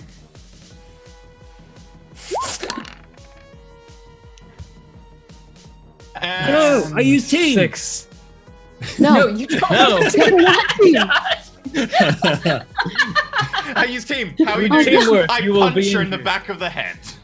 And I level up. And I know what I need for this. Miranda, it hurts. Miranda's already in a lot of pain from holding this moat together. So When- she just grins at when me. I do this, I'm like, you were right, Miranda. It happens on occasion. And then we see this sort of trail of, and I think just enough of them are in your system that you do not completely lose control over your power. So we see a trail of these nanites, and you're just like kind of watching this maybe, Spark. I don't know what you're doing, because like we see like this sort of silvery thread just pull its way out of Miranda, and then doom, Liam, it hits you. If it's coming towards me, I'm gonna step back if I get the opportunity to. You need to Okay. take it. Do we The only wanna way I roll- can do Roll off then if Spark is very determined. Yeah, I'm determined to put it on him. Okay. We agree. But I'm gonna probably call out, like, what does this mean? What happens to the one who takes them? It doesn't matter. I can try to do it myself after. Come on, hurry. Do yourself first. Liam, this is not. We had a discussion about this. You have to. I'm not taking no this time. Liam, she's right. If She's you using trust her me, you powers said to you get the trusted nanites to you. How can she do that to get them to herself afterwards? Can I just say that this counts as running? What do you mean is running? For the thing I don't take potential then. I think that I don't take anything negative. I just don't get a positive. With Yes. that one, right? Or yeah. Okay, yeah, you Okay. can't shift your labels or mark potential. But Yeah. Yes. If he's refusing now, I think that means you are not doing what you told Frey you would do. Yes. Thank you. I'm just look Spug say, if I live and you die, I have to do you first. I can't control nanites otherwise. I look over at the light and like, damn it. Okay. I can't. Don't be If I lying don't to have me. powers, I can't control the nanites. Yeah, that's what Miranda said. It was like, Yeah. duh. So Okay. you feel them, they kind of wind your way up. There's a little bit of like a cold as it sort of settles into your skin. I actually think they probably do exactly what they do on Miranda and just become like this sort of pattern on one of your arms. They're probably like the early model one where they don't interact. Yeah, they're fully, just programmed. They're just following like their base programming to a certain extent. Also, I don't really know what I'm doing with them, so I'm probably Yeah, gonna do it probably hurts. Like It probably burns hurts. your skin. Forge just like cooks over and he's like, "You lack finesse."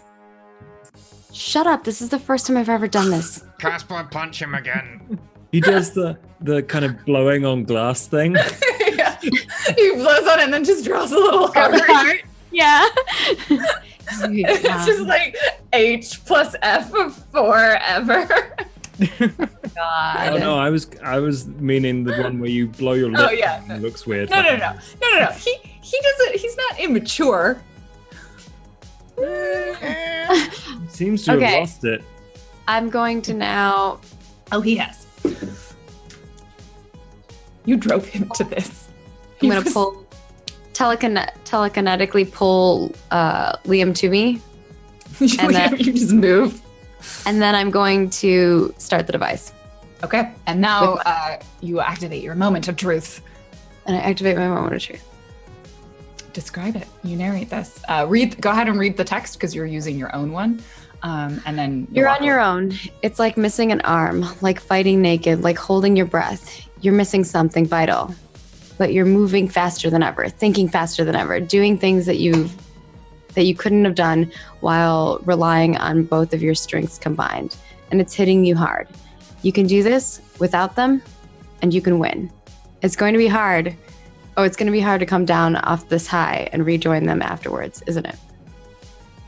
Who says I'm going to rejoin them afterwards? That's the question. That also makes sense because you're like, you are splitting yourself. Like that's what you're doing with this. Is you it's probably hurting the entire time I'm doing this. So you activate this machine using the same sort of protocols that you had before, and Liam, you feel it. You feel all of this being wrenched out of you. Now here's the thing, the data that you had a 75% success rate, not 100%. So Liam, I need you to roll to take a powerful blow as the void within you is being ripped molecule by molecule from every cell that it had been ingrained in your very physical existence. I don't know if this qualifies for never go up, never surrender. Maybe not, because it's not. It says if I take a powerful blow from someone with far greater power than me, but I don't know if it even counts as that. It's I technically don't the void. think so. In this, maybe. It's in a roundabout way. I don't know if it's worth taking that, because that just means if I fail, it goes even worse. If it's not already death, it might already be death if it fails.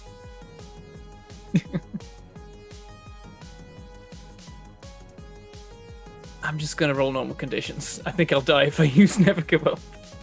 I mean, doesn't that reduce give you a negative to the roll, or? It actually is worse because I roll plus savior. Oh no, but but then it flips it so hits are I survive. Yeah, your choice.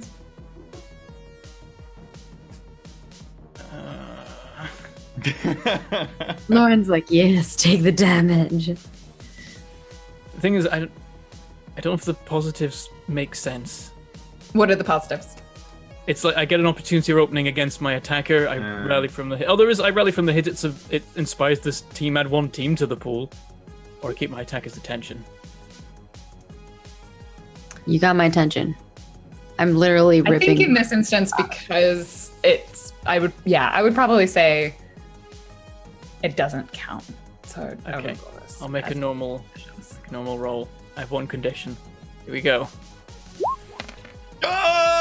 Oh, that's a miss. Oh wait, no, that's good. That's good. Misses are good. I use team. I punch him in the back of the head. No! I survived by one.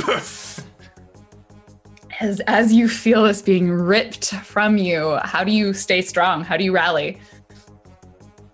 I guess I try and brace myself like I have before against the void. Like it's like the thing where it's trying to claim me. I guess it's like there's a moment where as it's being pulled away, it's trying to Can just me take and him me both flicker in and out? Oh yeah. I think your flickering those slows down, Liam, and Spark's flickering like speeds up. Like as I like that. Oh god. That's cool. Do we like appear on the cliff for a moment or anything? Like I think so. I think Could so. you have like that anime moment where you just go to another dimension in the middle of a fight for 5 minutes before Can we coming totally back? have an anime moment? I think you have an anime moment. I think you have an anime moment suspended, floating above the cliff, and the cliff is just collapsing into the void. is it more Just a small amount of it stays because that's like Spark's seed still. I think on Yeah, so that you last have an anime moment remaining- on this cliff. Go for it. We're at a reality. On that last remaining sliver of cliff, there's one section of the mansion that's still there, but you realize with the rest of the mansion falling away, it actually makes its own little house, and that's his childhood home. Aww. Gross. That's so sad. You notice You built something it out else. of that. You notice something else that's there too. There's this large circular ball that's in the center of the void. That's like that stuff's collapsing on. Is that Sparks? Did you put that there? It's my power source. No. Do you have a moment in this moment, or do you just flicker back into reality? I think we both are looking at these things in here, and I'm just like, I promised. Don't die on me. try not to.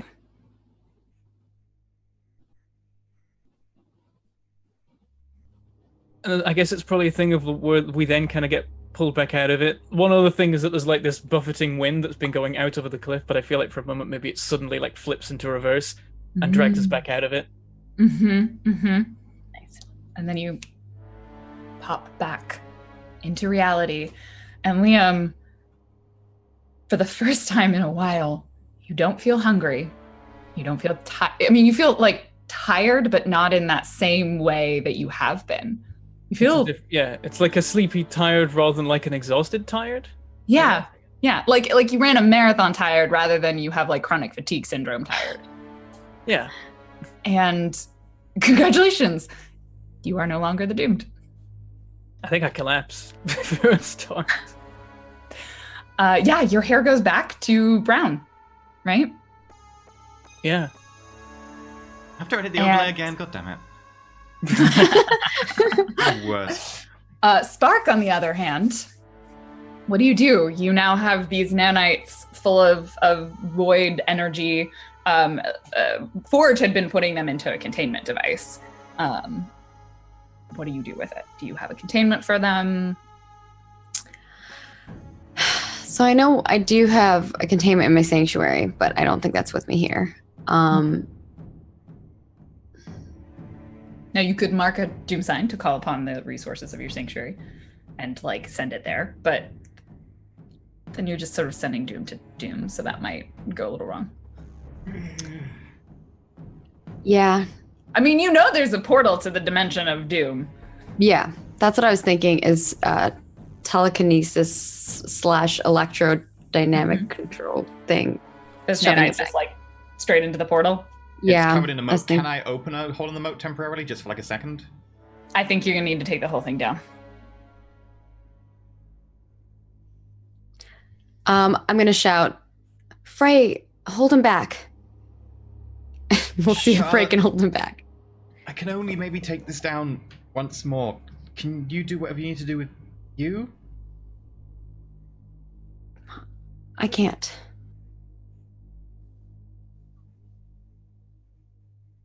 Save yourself, Spark. Please. Frey, hold him back.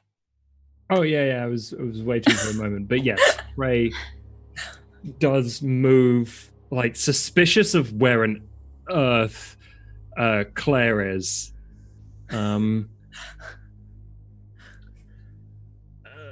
She basically just wants you to grab Forge because she thinks he's gonna be stupid and try to like run in and kill himself. Yeah, I haven't done great at that so far. Aren't To you be strong? honest, though. Oh, maybe Liam is. No. Liam's unconscious Liam now. can. Oh yeah, Liam's unconscious now. Shit. Am I unconscious? You Yeah, said you said you fell out. off. You survived the powerful blow, so you don't have full conditions. Yeah, you just said You just said you collapsed, so it's up to you to decide. I feel like it was an overwhelming moment. So he's on the ground for the moment. If time passes, then he can get up. Okay, so you Something. could help too if needed. Okay. He's just on the ground like, it's gone. It's gone. Trying to look at his hair. It's too short. I think Forge looks over at you, Spark, while you're holding up this sort of mess of the kind of the void nanites, like trying to tell Miranda what to do, and he looks at it and he's like, "Open it, give it back to her. You should have just let me do this." Can you Frey, grab him. Can you get the ones out of Spark? We can then send all of it back. There's none in her. Are you blind? Look at her hair. There's no nanites in her. You can have more nanites. Can you just... You didn't let me before. I wasn't here before. It doesn't matter about before. What choice you make is here and now. Are you going to? You've got a chance to get everything you wanted.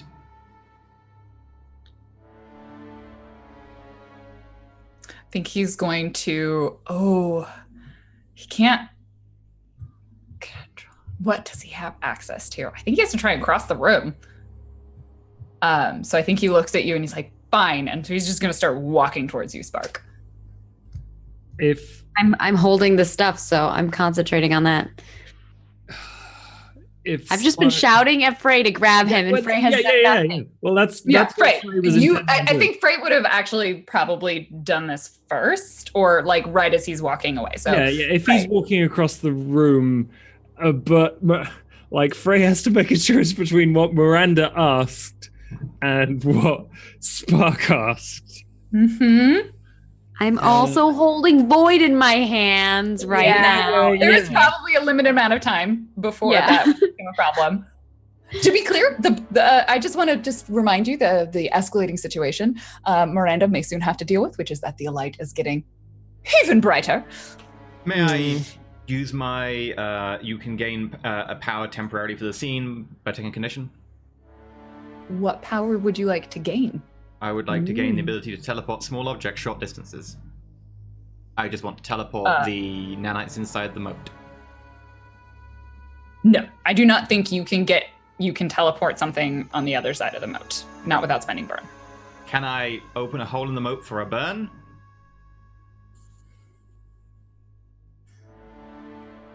Yeah. Okay, for one burn, I will then be able to open a hole. Sure. Yeah. Charlotte, I can open a hole maybe temporarily? That's all I need. 1, 2, 3, go. Meanwhile, Frey Try to shove the stuff in there. Okay. You spend the burn. I don't think I'm not gonna get you to roll. I don't think it requires that much finesse. Like you were trying to let it go. And so you open this very small hole. It wants it to go back. It does. And just, it's like drawn. I think all of you feel this sort of rush as almost like the air is starting to get sucked out of the room, but like it is drawn together like 2 drops of water. The nanites, almost without your intention or control, they just go straight through this hole, and then you close it back up again almost instantly. As you close it up, like there's a moment where I think Charlotte almost like, you think she might have tried to like go in. And I think you hear, Charlotte, you hear a sigh.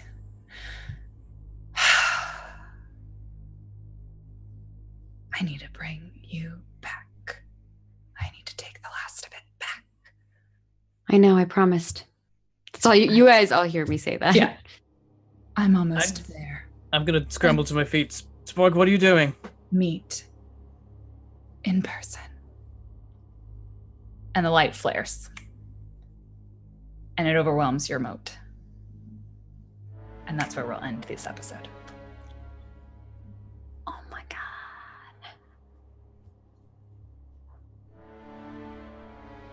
God. Someone's like, Mommy's home. I like that. Mommy. Oh dear. I liked earlier when people first saw it, they were like, oh Lord, she coming. Yeah, that was like, that's the episode title. Oh Yep. Lord, she coming. Hex is back. More Back nanites, more problems. More mommies, more problems. So yeah, that's we'll come back to a blinding flash of light, and who knows what will be there when you blink away the spots from your eyes.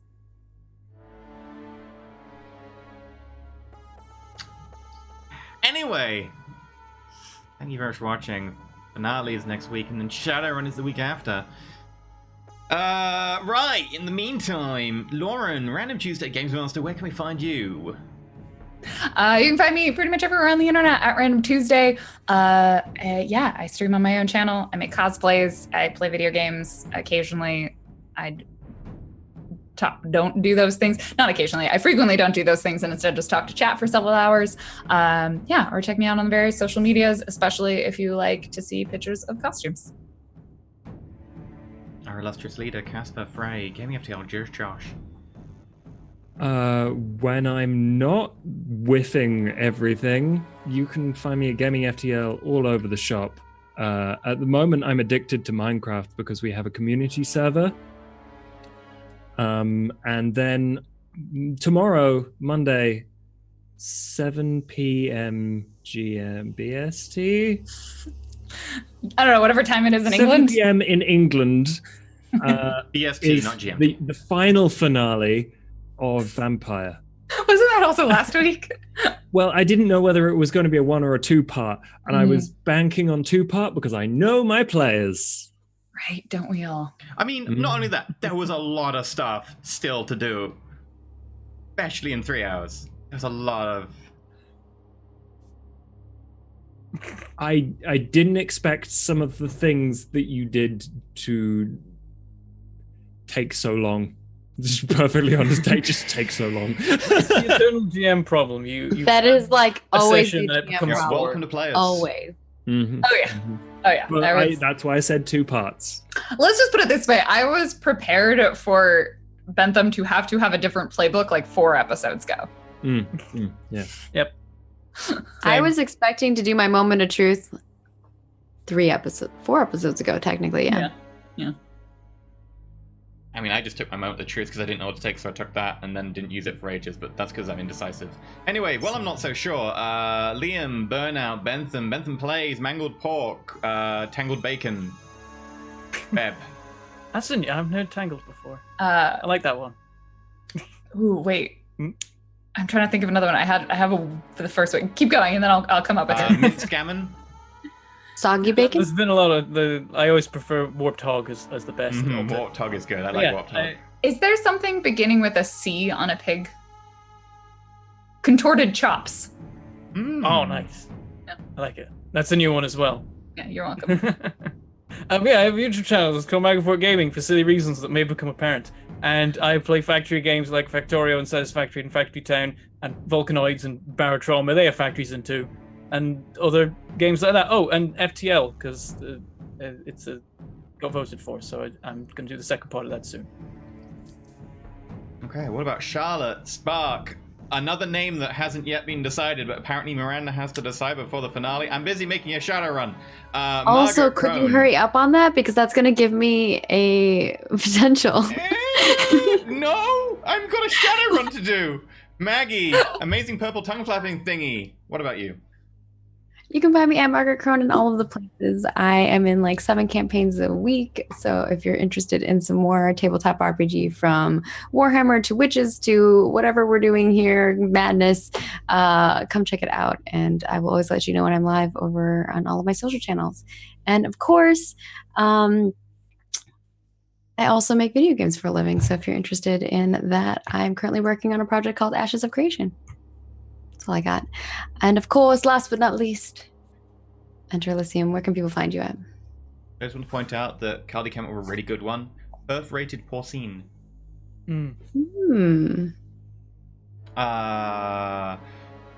YouTube, Twitch, stuff like that. On Thursday, me, Lauren, and Fuzzy are starting Borderlands 2. That's going to be fun. I'm still deciding whether I want to play Maya, who was the inspiration for Miranda's aesthetic, or Salvador, because dumb. Also, Tuesday, me, Josh, Fuzzy, Rick, and Sheepy are going to be playing more Rogue Trader. And that's perfectly normal campaign, which doesn't get weird in any way whatsoever. Very serious. Also, No chaos here. Yeah, no chaos. Chaos is the D100 table. But on a few weeks' time, maybe, there might be another campaign starting on Wednesdays where Sheepy finally gets to play, and I will GM, and we'll do Rogue Trader slightly more seriously. So that'll be fun. Those are 6 p.m. UK time, whatever it is where you are, or twitch.tv/interesting. There you go, done. Okay, right, there were tips today. Some read-it tips. Also, thank you very much to Keldy for supporting today's episode. Caldi! I'm making cool art. Or is it Caldi? I'm never sure because there's 2 I's at the end, and that can mean Caldi! Or is it just Cal? I've always said Caldi. Caldi. Is it just a Latin I always plural? say Caldi as well. Maybe it's just Latin plural. Maybe there's more than one Cal. Here's the thing. I'm not good at names, so I am not the person to listen to when it comes to how do you Same. pronounce this person's name. You could have like 2 words that are actual words, and I will somehow just make them into a new word. So someone in my community that I learned was Crit Twitch, but I was always saying is Crit Witch. I did that as well. Yep. Yeah, I do that Yeah. all the and a time. couple of people names who like that. 'Cause I just read it as like one word. I just read like Yeah. the few letters and then I just make up everything else. I do that too. The trick for me is numbers. If you have numbers in your name, then that's the best way to get random numbers when I try and say your name. It's like Except- V6 700. Except for that one person who's like Dark Edge Lord Demon Dragon. Dark Edge Lord Blank 69. 666 is my favorite super chatter. Yeah. It's the most metal name, just so... It's great. It's wonderful. It's genuinely Anyway. I'm really bad at names, in conclusion. The unspeakable. Caldy says it's just Caldy. The extra I was because Caldy was taken. In my head, Solid I like to plan. think that the headcanon is because the one was Oh, taken. it's your birthday, Caldy. Happy plural. birthday. Oh, happy birthday, Happy Caldy! birthday. Damn it! Damn it! The one time I don't say happy No, no, no, birthday. no. when Maggie, we you start. failed! Maggie, it's No. fine. You just get to say Happy Halloween. Happy Christmas. I think I did say that one time because I was like, "There's gonna be This is time last time, where yeah. someone's watching this, and it's Halloween." Wait, so Cald was taken, so it became Caldi, which means that there are plural to Cald, which means the Latin pluralization of Cald is correct. Proof. All There we right, go. let's wrap this up. Anyway, the unspeakable at $10. E, please use your Russian accent.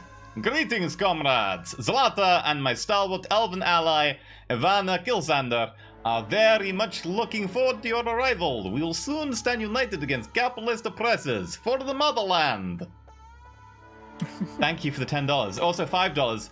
Periwinkle attack the corporate overlords. Hashtag troll peon dwarf. Hashtag no pants. Hashtag I don't care about my soy allergy. Oh dear, all the old memes. The memes Thank you are very much. begun. Unspeakable of the extra $5 there. So thank you very much indeed. Shadowrun will be starting in less than 2 weeks. Now I am somewhat scared. I will go panic. Thank you very much for watching. We will be back next week with more Game of Thrones on the Saturday. And I believe there might even And there's be an a episode map. right now, episode 10. It's up on our YouTube. Go check it out. There is Mathis does things towards the end. It is problematic for everyone. There is also more masks. The finale next week, same time, same place, and that will be on the YouTube channels a few days later as well. Anyway, thank you for watching, comrades, and may the dice roll ever in your favor. We will go do after show. Bye.